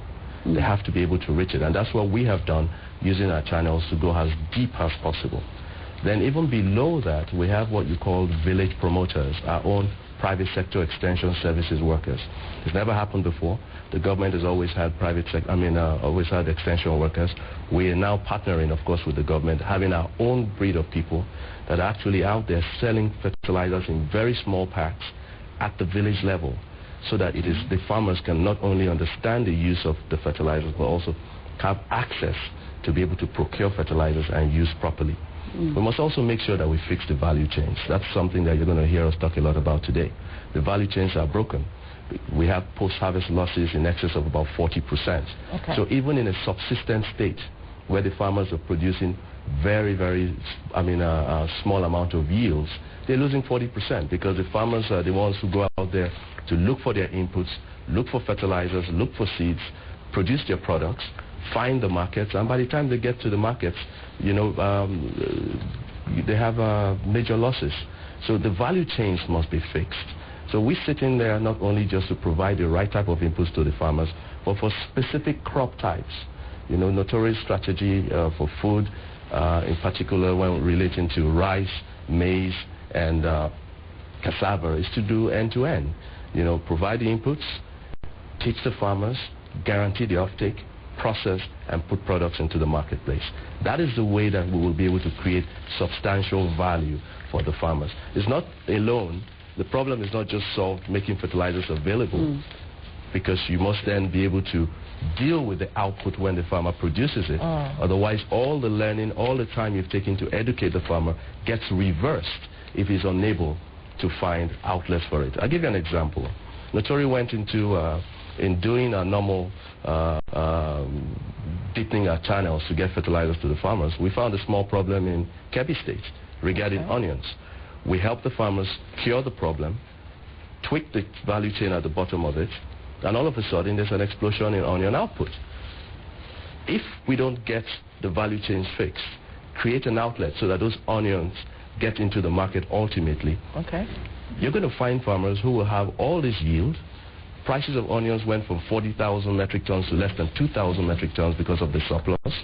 There were no off-takers for the product. It got spoiled. The farmers will not go back and farm it again to get those kind of yields. You don't want to reverse that good business practice you've taught these farmers over the time. So one thing that's very important is we must fix the value chains end to end to ensure that when we get the miracle yields we're all talking about, from the use of fertilizers, the use of the right seeds that respond positively to the application of fertilizers, there are markets to take the products. Okay, sorry to hold you on that, Lieutenant. You're still talking about yields and profit and the losses. Yes. I'm also talking about the farmers and their protection. You know, because a lot of people have advocated that the protection of the local farmer is indeed needed for them to be able to go through their local production. So what could be one of the measures we could actually suggest to them that could be used in protecting those farmers? Protecting the farmers in terms of outputs? Yes, in terms of output, yes. We must be able to organize the farmers into proper cooperatives, and we must also link those cooperatives to markets. I think under the program which was the Honorable Minister was very active in setting up that program in line with the Central Bank of Nigeria, a program called NISA, which is the Nigerian Investment Incentive-Based Risk-Sharing Formula. What has happened under that program is to actually de-risk the agricultural sector by fixing the value chains, both the vertical and the horizontal value chains, linking finance, insurance to protecting the farmers, and at the same time linking outputs to markets. That program has to be very successful. It must work because that's the only way you can really protect the farmers. You must create an outlet, a structured outlet. A farmer on his own is not going to be able to go and get financing. Neither is a farmer on his own going to be able to market his his output in small volumes. He must be coordinated with a bigger body. The cooperatives must be very active in this program. The marketing boards must be very active, and the commodities exchange that will ultimately be the outlet for excess material has to be developed, and I think NESO deals with all of this. Let me come in on that question of the value adding, why it's so critical, what Jide was saying. Now, if you take a look at us as a country, you find there is not a single crop that we have a marketing institution around it. Yes. And so the example that was just given about the issue of onions is what happens when you don't have marketing institutions to coordinate the market. The farmers can't find the markets.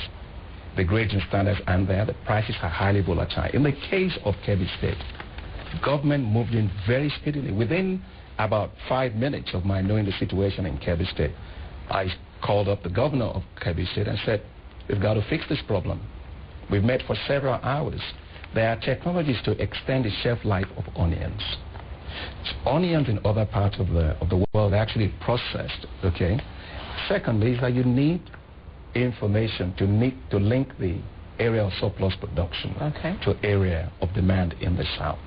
Okay, and so we are actually sending a delegation to Morocco to acquire some of those technologies together with the governor of Kebbi State. Again, shows how we work very closely with the state governments.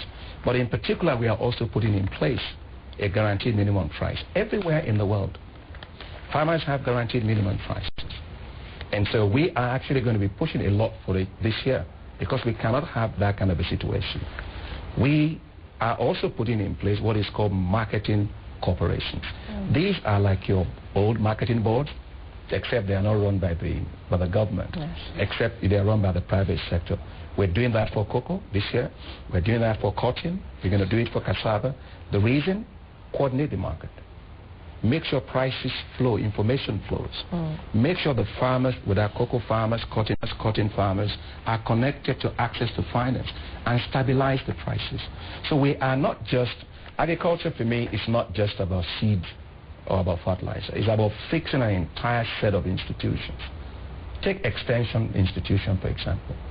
When we came into the ministry, we found that the country did not have a single viable extension system. the farmers wouldn't know about the technologies except they have a good and functional extension system. So as a government, we are creating for the first time in our history a federal department of agricultural extension that will go from federal down to the state, both public extension and private extension. But on the value-added question, take the case of tomato in Kano, for example. Kadawa Valley in Kano produce most of the tomato in this country. But over 60% of it rots away every day. So we are working with the private sector to put in a tomato paste processing plant, because Nigeria is the largest importer of tomato paste from China and also from Italy. That's why you see us, we're so aggressive on the question of cassava. Okay. Honorable Minister, I was actually coming to the issue of cassava. Nigeria is the largest producer of cassava in the world, and the President in his address also, touched on cassava and what cassava can be used, encouraging Nigerian bakers to use cassava flour to produce composite bread. Now, what is the market for cassava? First of all, my first question, what is the market for cassava outside Africa and outside Nigeria? Secondly, how is this policy going to improve the lot of locally produced products in Nigeria, and how can the sector, benefit by creating a market using the Nigerian population for cassava? I love to talk about cassava all the time because, take a look at it. If you're spending $656 billion importing wheat, and what do you do with the wheat? You make it into wheat flour, and you make bread. Now, we know that we can substitute up to 40% of that with high-quality cassava flour. Jite was talking the other time about the need to focus on value chain. In the entire agricultural transformation work we're doing, it's all about value chain. It's going from production to that processing, to that storage, to that value addition, either for domestic markets or for exports. Now, for cassava, we have come up with high-quality cassava flour to replace some of the wheat in bread. November last year, November 30, Mr. President addressed the nation, and you had him with the cassava bread. And that cassava bread was 40%. 40%. It's very good bread. He presented it in cabinet. Everybody ate it. Okay, 40% of high-quality cassava flour mixed with wheat flour. Wheat flour, okay. Now, when Mr. President presented... By the way, I had some of that. I don't think you've seen bread that tastes that good. Yeah, really? So you don't know what you're missing. Now, but Mr. President directed that we should commercialize this. And we went to work from December 1st. By February, UTC, which is the largest baker in the country, had already commercialized it at 20%, meaning 20% high-quality cassava flour mixed with wheat flour. Now, they made fantastic bread, whole wheat bread with it. They made white bread with it. They made the confectioneries, be it the meat rolls, be it the donuts and cakes and so on, even at higher level of substitution. Now, think of it in terms of economics. That 20% substitution would save us 254 billion naira every year. That 20%? Yes. Imagine 40%. Yeah. Then. That cassava flour is the best thing to happen to us as a country. Some people will tell you, oh no, it's not good. You had somebody say recently, even in the House of Rep, that that cassava is not good for your health. That is baseless. It has no facts. Here are the facts about it. If you take something about diabetics, which people say, science is important, you can't play politics with science. I'm a scientist. If you say you have diabetes, and the particular food in which you're told not to eat, people say, oh, that person was saying don't eat cassava flour. Wrong and wrong and wrong. What you measure is what is called glycemic index. Glycemic index tells you the speed at which you are able to release sugar into your body from any food. That glycemic index runs as follows. If it is below 55, it is considered to be low, on the low side. If it's between 55 and up to 69, it's considered to be on the medium side. If it is above 70, it's considered to be high. And here are the facts. Yam in Nigeria, these are scientific studies done on Nigeria, yam in Nigeria's glycemic index is 47. Cassava flour is 58. White wheat flour, which we are all told we ought to be importing and using, gee, this is great for your life and and your kids. It is 71%. Wow. So now Nigerians would say, oh, I want to eat baguette, the French bread, right? The glycemic index for French bread is 90. Yes. Oh, gee, I want to have cornflakes. The glycemic index of cornflakes is 82. I want to have the English muffins. The glycemic index of English muffin is 81. So, when you take high quality cassava flour, which has a lower, much lower glycemic index, and you mix it with wheat flour, which has a high glycemic index, you get a more nutritious food. And therefore, it's much actually better for you. So I know a lot of people that import wheat want to make us continue to import it. I can tell you that they are not working for the interest of the economy. How are you going to stop them? No, we are doing a lot of incentives. Mr. President is doing a lot of incentives. He has, in his budget speech last year, he announced a raft of incentives to encourage the shift into cassava flour utilization.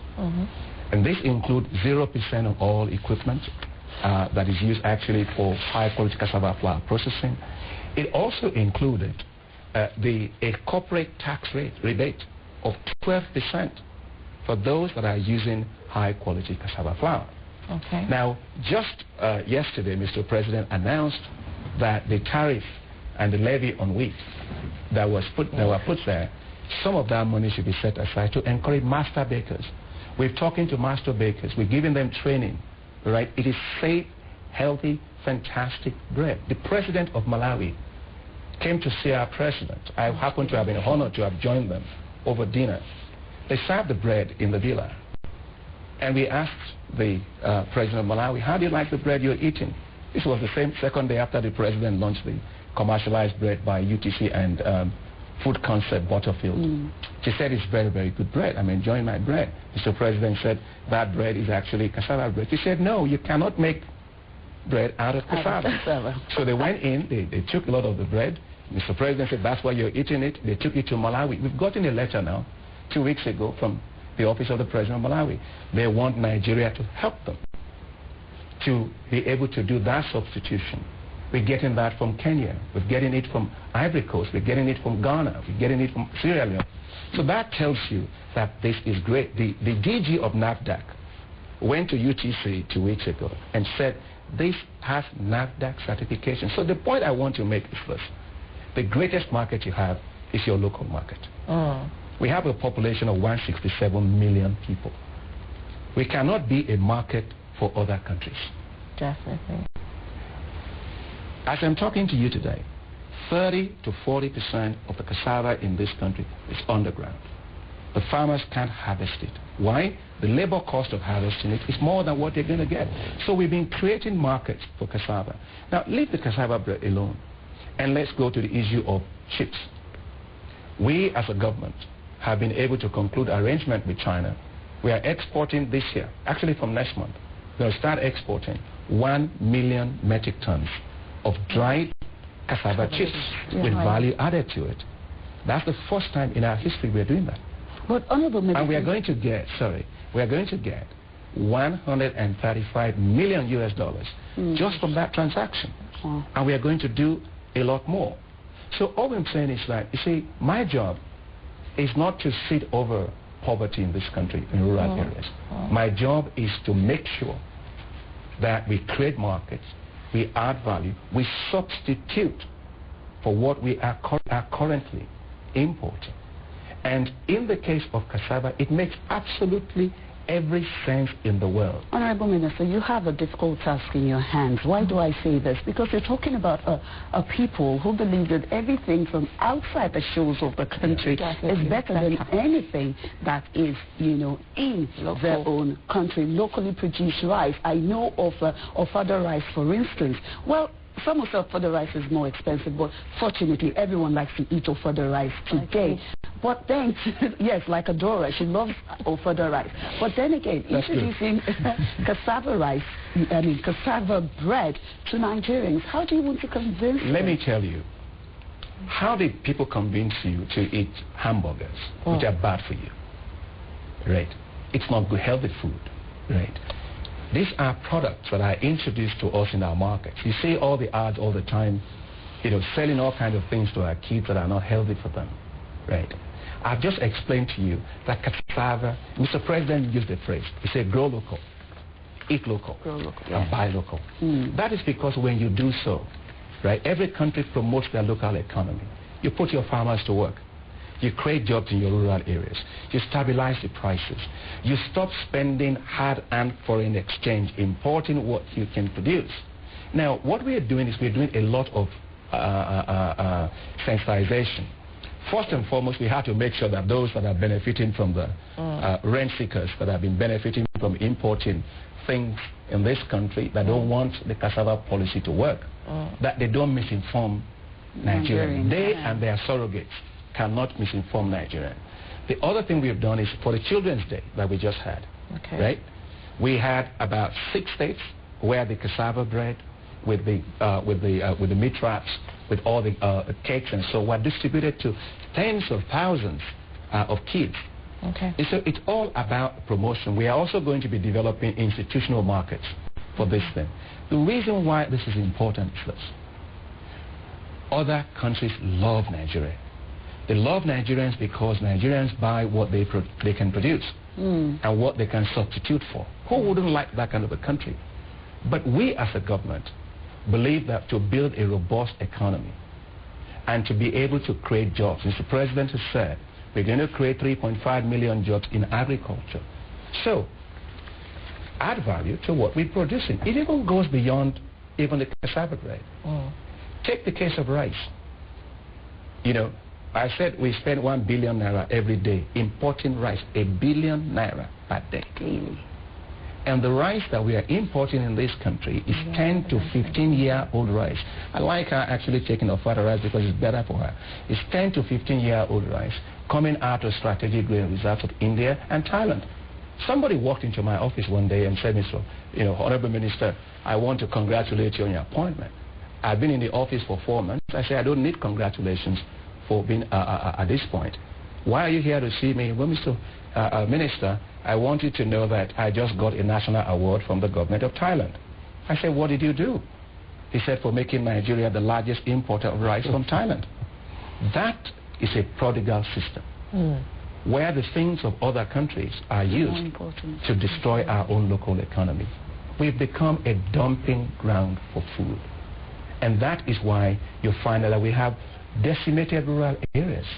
So as a government, we are committed, be it rice, sorghum in the north. We have a revolution going on for sorghum in the north so that we can actually produce 13 million metric tons of sorghum. We have new hybrids of sorghum that we're multiplying right now in the north that will give you 5 times the yields that we are currently getting for sorghum. We're going to use that for fortified foods, for malt. We're going to use it for instant noodles and all that so that farmers in the north can get a lot of income from sorghum. There's no reason why a farmer sitting out in Texas can make money out of feed sorghum, for which America is the largest producer in the world. And a farmer in Nigeria, where we are the largest producer of food sorghum in the world, is poor. So the era of food imports, as the president said, has to end. Fiscally, economically, socially and politically, it doesn't make sense. All right, Honorable Minister, I'll hold you in that thought. I just wanted to ask something because I'm Sujita, we're talking about cassava production and cultivation and all the cassava bread, and we know that Borno Medjugorje is big on wheat, and before some parts of Nigeria. So some worry where the balance will come with the other rural areas that produce wheat in Nigeria and how they're going to mix and match this without, relegating that production of wheat to the background and also causing those people to suffer. I think the whole objective is maximizing local production. So areas where you can grow wheat will grow wheat as well. And of course, wheat is always going to be part of the bread, making bread. So we have to look at several things in Nigeria. Nigeria is a very rich country in terms of natural resources. Definitely. Okay, we have the ability to grow as many products as possible, as many crops as possible commercially. Do we have the markets? That's the point. That's why we need to fix the value chain. It's all about value chain. Creating that. Exactly. We have to fix the value chains. And what the Honorable Minister was just reeling out for people out there who are looking at new areas or new business opportunities, these policies will create those business opportunities. Right away, you can tell there's a value chain. The value chain for onions, I notoriously fixed it by curing a fungus problem in Kebbi State. Okay. Once we did that, all of a sudden there's an explosion. That's an opportunity for a business who says, you know what, I want to go into procurement of onions, processing, moving it into areas of demand, and also exporting. We need to see this opportunity in the agricultural sector, how important it is, how much value can be created at different levels. 14 million farming families in Nigeria producing products suboptimally. If you look at Thailand, you look at India, you look at any of these areas, it's not from mechanized farming. It's from smallholder scale farmers, farming on 1 to 2 hectares, but farming in a very commercial mindset. I have to round you up. We're running out of time. I wish we had more time, but we will just continue. Thank you so much for coming, everyone, for guests. We've had, of course, the Honorable Minister, Dr. Akinwumi Adesina, Minister of Agriculture, join us. Thank you, sir, for coming to I wish I could give you, because I have a bread. I wish you came with some. We'll buy one. We'll hold you up to it. We've also had Mr. Jite Paul Okoloko, Group CEO of Notori Chemical Industries. Thank you for coming to Kaakaki B this morning. And, of course, you've been watching. Of course, we thank you for staying tuned. I mean, you heard the minister say Nigeria, some have referred to it as a dumping ground for food. And, of course, you heard Mr. Jite say, of course, we have a lot of opportunities to see the cultural sector in Nigeria grow. And I think it's time that we periscope the area of agriculture in Nigeria. This is Kaakaki, the African Voice. We will return. Top of the hour, Pan-Africa is next. Stay tuned.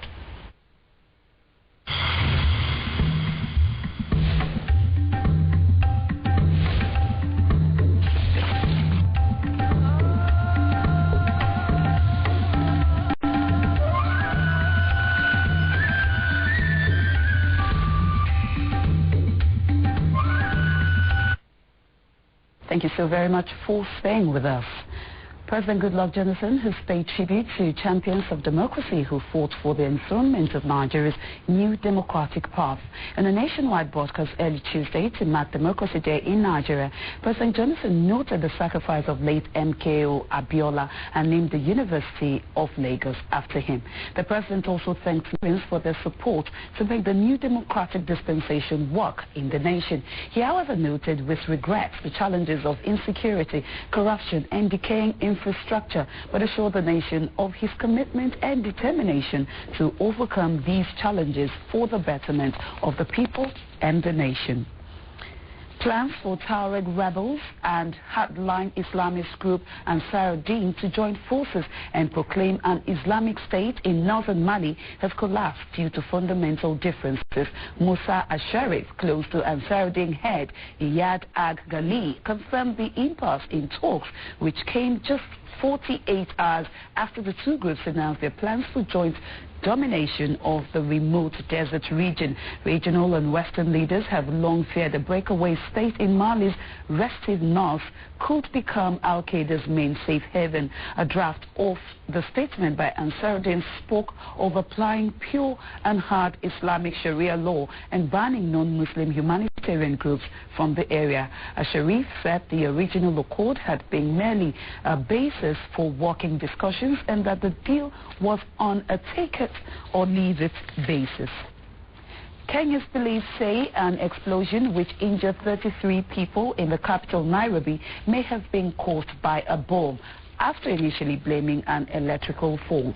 The blast tore apart a shopping complex on Moi Avenue at lunchtime. There has been a string of grenade and bomb blasts across Kenya in recent months, killing several people. 5 of those injured are said to be in a critical condition.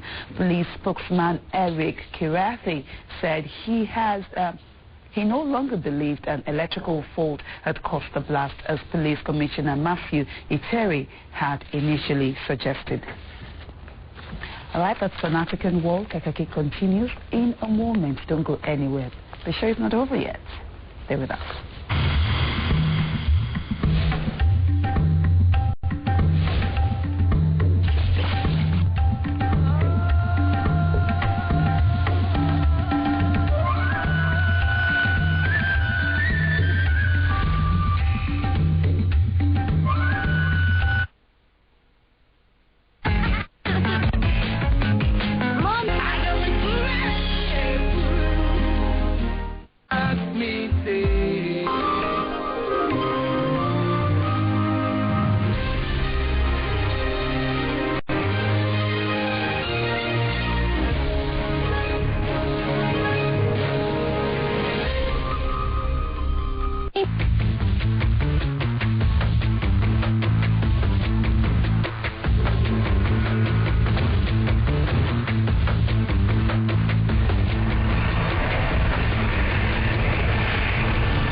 Hello and welcome to the Kubi Springer Show, sponsored by Rapid Cargo, the show that enables you to be your brand. Then we review your elevator pitch online, and the best one chosen each week is shortlisted to win £100 every month. Motivating. Let's find one person. I was like, entertaining. Inspiring. Honestly, you look like you're really enjoying it. Yeah. Fascinating.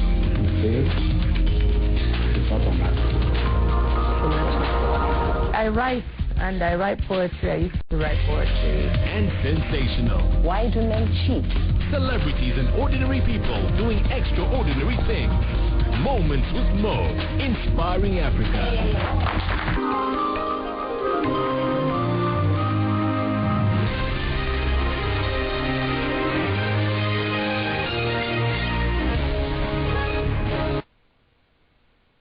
Between three nurses and a doctor, find out what matters in Clinic Matters. And I wonder what someone like you is doing in such a noble profession where so much courtesy is required. Can you attend to this woman? Because the nurse who had the pilot just gone into prepare to take her temperature. He's not planning to tell his wife until the other lady delivers. You're heartless. Is this our business if your husband impregnates another woman? The only problem I have is with people making silly and grave mistakes, especially in marriage. You are a nurse and not a marriage counselor. A jealous man that doesn't like sharing some of my personal effects with anybody. Women are not regarded as personal effects. Plenty time over. Get many of progress. If my husband comes and say, make I no work, I go quickly sign. Yeah?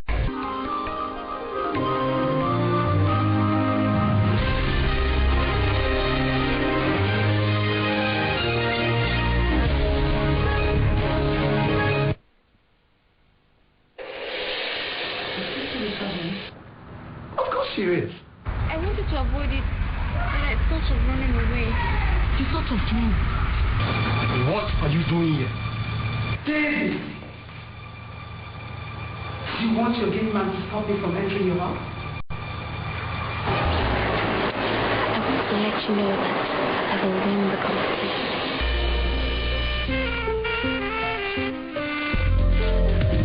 When the thunder strikes, fear, shame.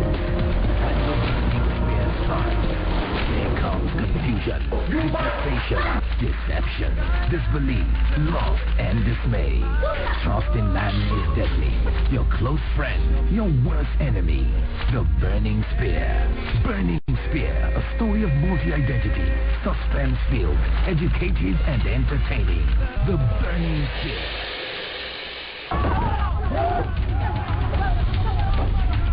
Musti, come on, let's go.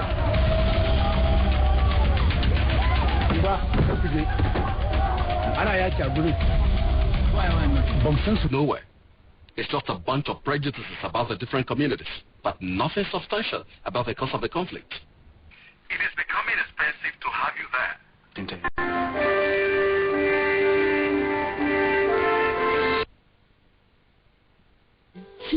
If it was you that lost your brother, would you do it? Family ties, a thorn in the flesh. To be seeing my daughter every day is not small money. Your daughter when he's concerned. My pocket is never afraid of. Oh, well. I will do everything. I'm making on the name and then I tell you. Sky. Yeah, I don't like anything that has to do with jazz. Like, come. You like say hungry, never why are you rich, Abby? You know nothing about football, so there's no point in him. Organizer, come on, not do your body. This one not the problem. Oh, well, see, baby, it's not my money.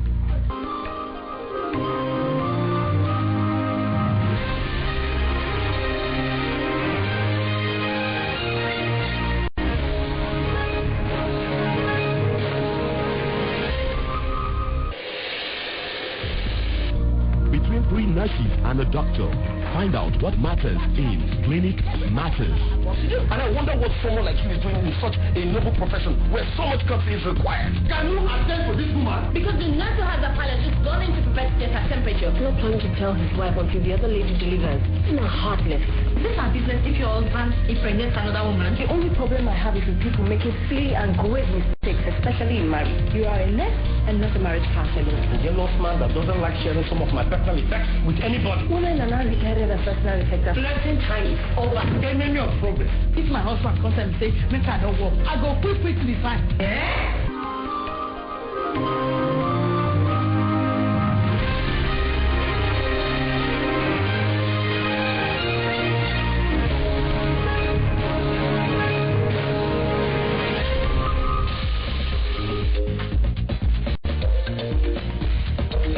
Budgeting. Questions such as, do we need an NMP in the first place, must be asked. My view, we don't. He is the field officer. He has the responsibility to ensure all operations regarding arrest and all that is conducted in the usual manner. Engaging emerging topical issues in the polity. The mere fact that we pay for 24 million liters of petrol on a daily basis, which is not, is shocking. And I think by now people should be resigning their appointment. It's supposed to be a business, but it has become another arm of government, and it's also suffering from the malaise that have bedeviled government in Nigeria.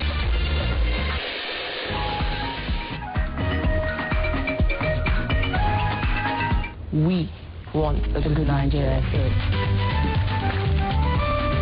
They are benefiting at the IOCs. Why? Because they have a tax regime, a royalty regime that was framed over 42 years ago.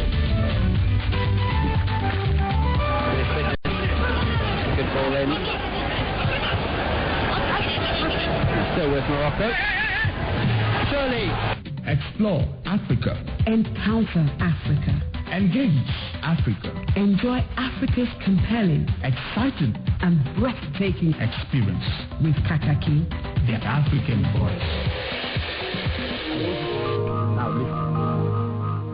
The law is now beyond argument that the effect of the nullification of a thing, not necessarily an election, the effect of nullification of a thing is to completely wipe out. Of course, as well as we just had the Honorable Minister of Agriculture join us here and tell us about periscoping agriculture in Nigeria. Insightful. Yes, indeed, I agree, Adora. I think that if you had questions to ask the Honorable Minister, you would have gotten quite a number of answers and solutions. In fact, a truckload of answers, more than you probably bargained for. It was really an insightful time and answers to a lot of questions for Nigeria and Africa. We only wish that a lot of those policies will come into bear, place, and everything will work out well. It was well thought of course. Mr. GK also contributed, telling us where all the fertilizers go to and how it's going to be implemented.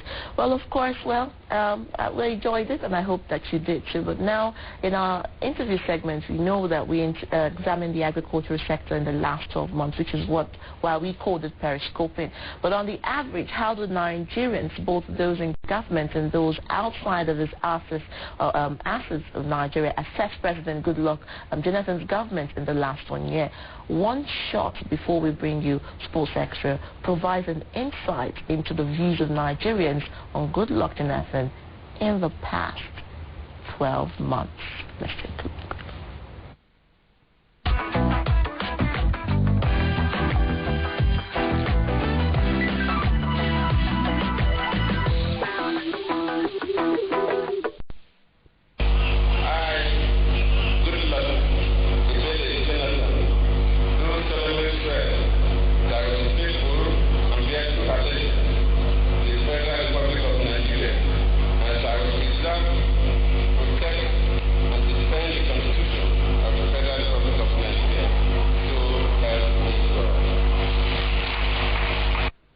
On 29 May 2011, some 51 years after independence, the world's most populous black nation, Nigeria, made another history with the inauguration of President Goodluck Ebele Jonathan as his fourth elected civilian executive president.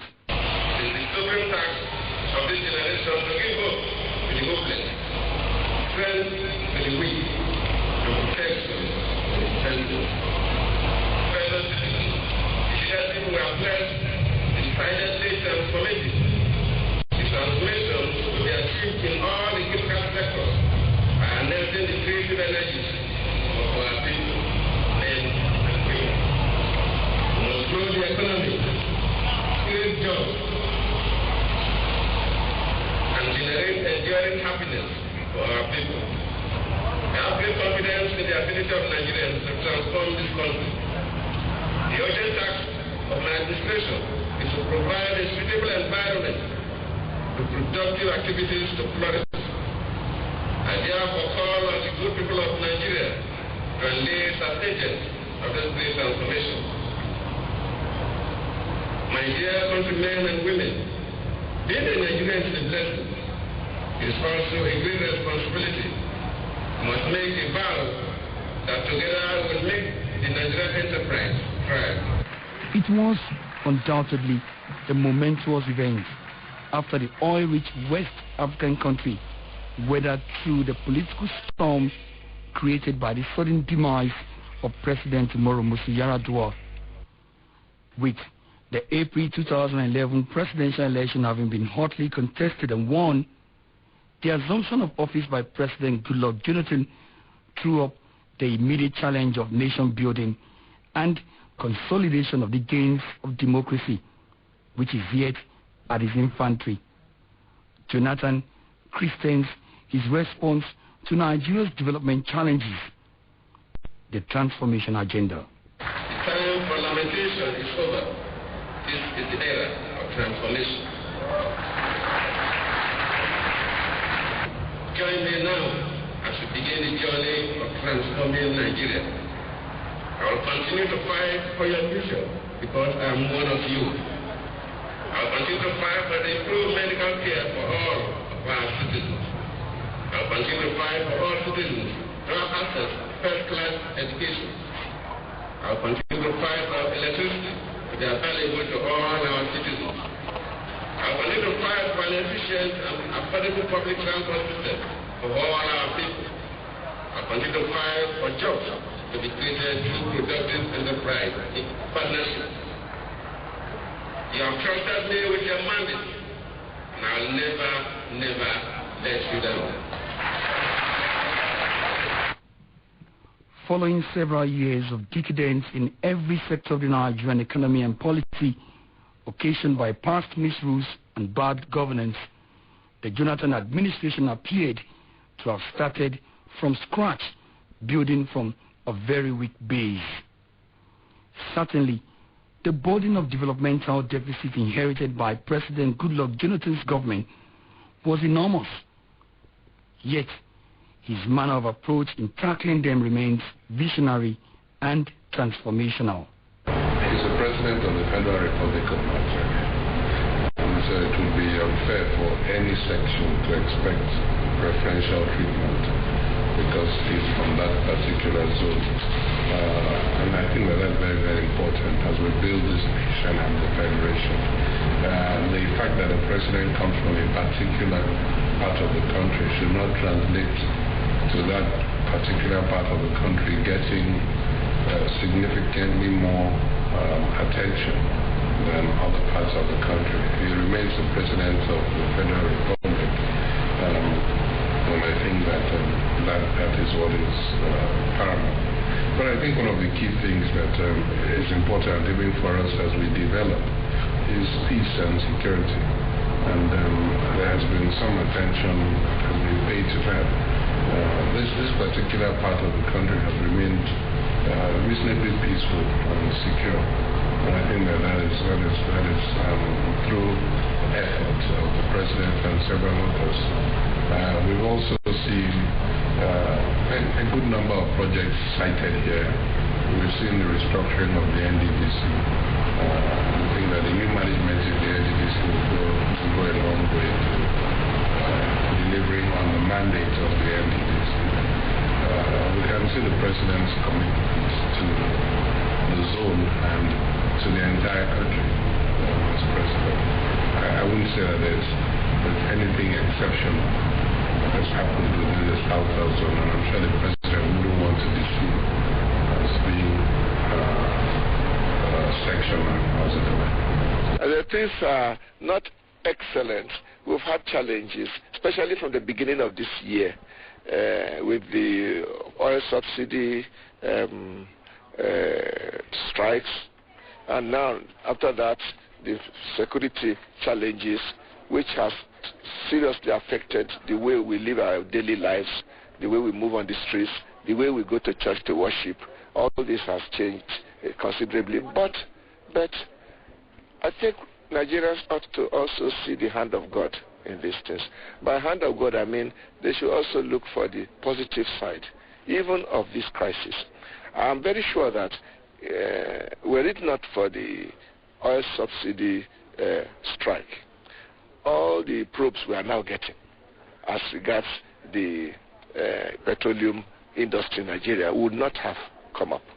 If that particular event shook the government and all those who are in government to realize that there is danger, and that if you don't do something seriously, this country cannot continue to tolerate massive and blatant stealing. We have not finished yet, and as we know, the probes have not ended, and I hope they will not think they have ended it. We are expecting that it will continue. Names have been mentioned already. Figures have been called.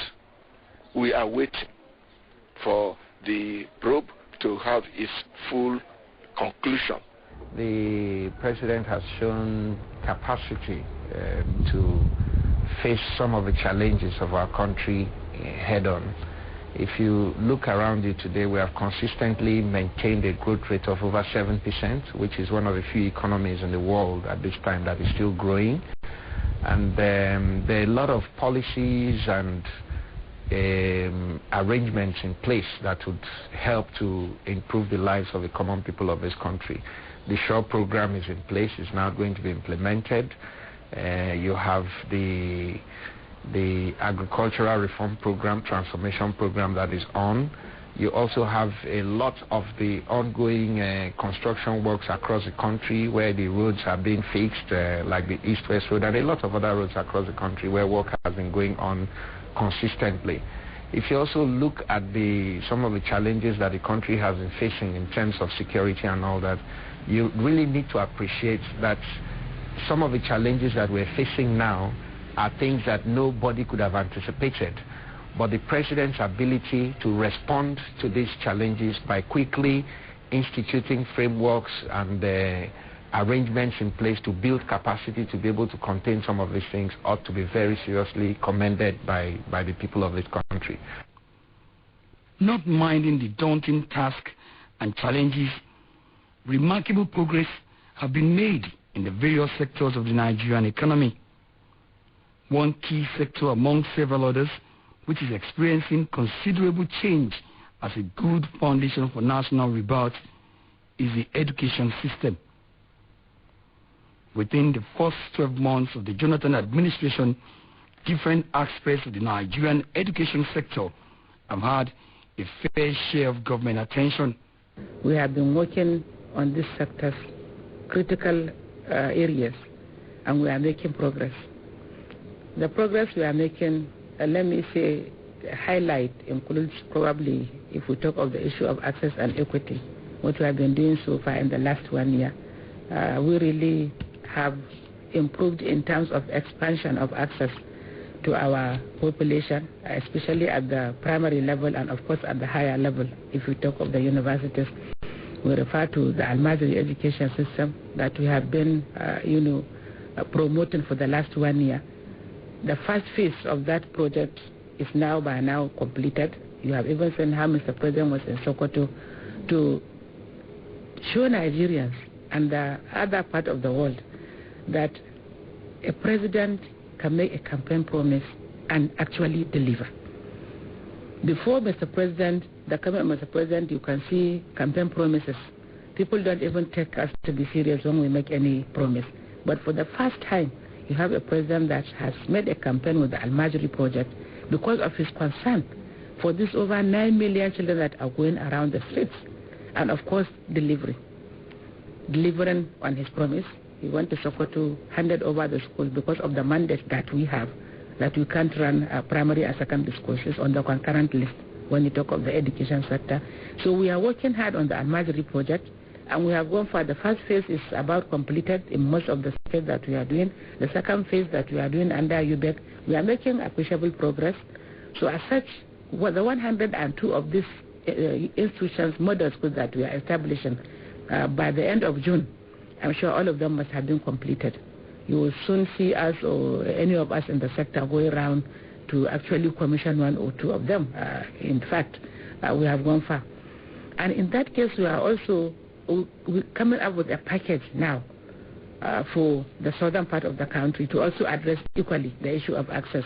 When you talk of the boys drop out in the southeast, we are also going to look at migrant fishermen in the south-south, their children, and of course the children in the southwest, even though we are taking care of some of them through the Al-Majri project. But we are aware that there are still children roaming around that are not Al-Majri, and of course we have to address that. The president, being an academic, I'm not saying he's biased, he's brought education to the forefront, to the front burner. And the success of the transformation agenda will depend on education. You need a critical mass of knowledgeable individuals to drive that system. So, consequently, we're looking at those areas where we have not done too well in the past. The issue of postgraduate training. Hitherto, we have no benchmark minimum academic standard for postgraduate research. So now we have developed that. We can now start accrediting postgraduate program. Once the postgraduate program improves, that will improve the teaching and research quality in the system. And of course, we have just developed a curriculum in areas that we didn't have competencies before. Aeronautical engineering, automobile engineering, mechatronics, molecular biology. And no country can make progress in the world if it doesn't have the competencies in this. And I would say that Mr. President has been very accessible. Not too long ago, soon after he took over as president, he invited all regulators. No system works without effective regulation. From central bank to the list, called the NDL, all of them regulators, and gave us a marching order that will either work hard or quit. You can't succeed if you have rules and regulations, and I know there's no enforcement. That has been lacking for a very long time. So education is on the forefront now. With ANC as regulator of tertiary education at the university level, we have just concluded what I call institutional accreditation during this 1 year in office. Institutional accreditation means that we're looking at universities, a pilot project, holistically, no longer program accreditation. We have moved forward to the next generation of setting. And for the first time in many years, Nigerian universities are showing up in the league table of African universities in terms of research and other quality aspects, because we also have a matching order. There has been more funds in the system through TETFund for capacity building. I'll tell you, in another 2 days, the president will be inaugurating a committee, implementation committee, to address the issue of all first-class, 100 first-class honors graduates to go to the top 25 universities in the world. His reasoning is that countries that have made it, particularly the Asian countries, China and all what have been, the same thing they did. They poured their scholars into Europe and North America. Today, they are leaders. They are major players in the economy. So, we are on the right track in the sense that we are revamping our laboratories. There's more money going to infrastructure development. We want to enable the system for research, teaching, and capacity building. Despite the noticeable progress recorded so far, many Nigerians still see President Goodluck Jonathan's service to the people in the past 1 year as a far cry from his campaign promises to the people. Critics of the government point at the poor management of the nation's abundant human and material resources, including a high level of corruption in the country. Any government should prioritize properly. The primary need of the citizens should come first. Food, shelter, and clothing are the key things that every Nigerian citizen needs, irrespective of ethnic leaning, irrespective of religion,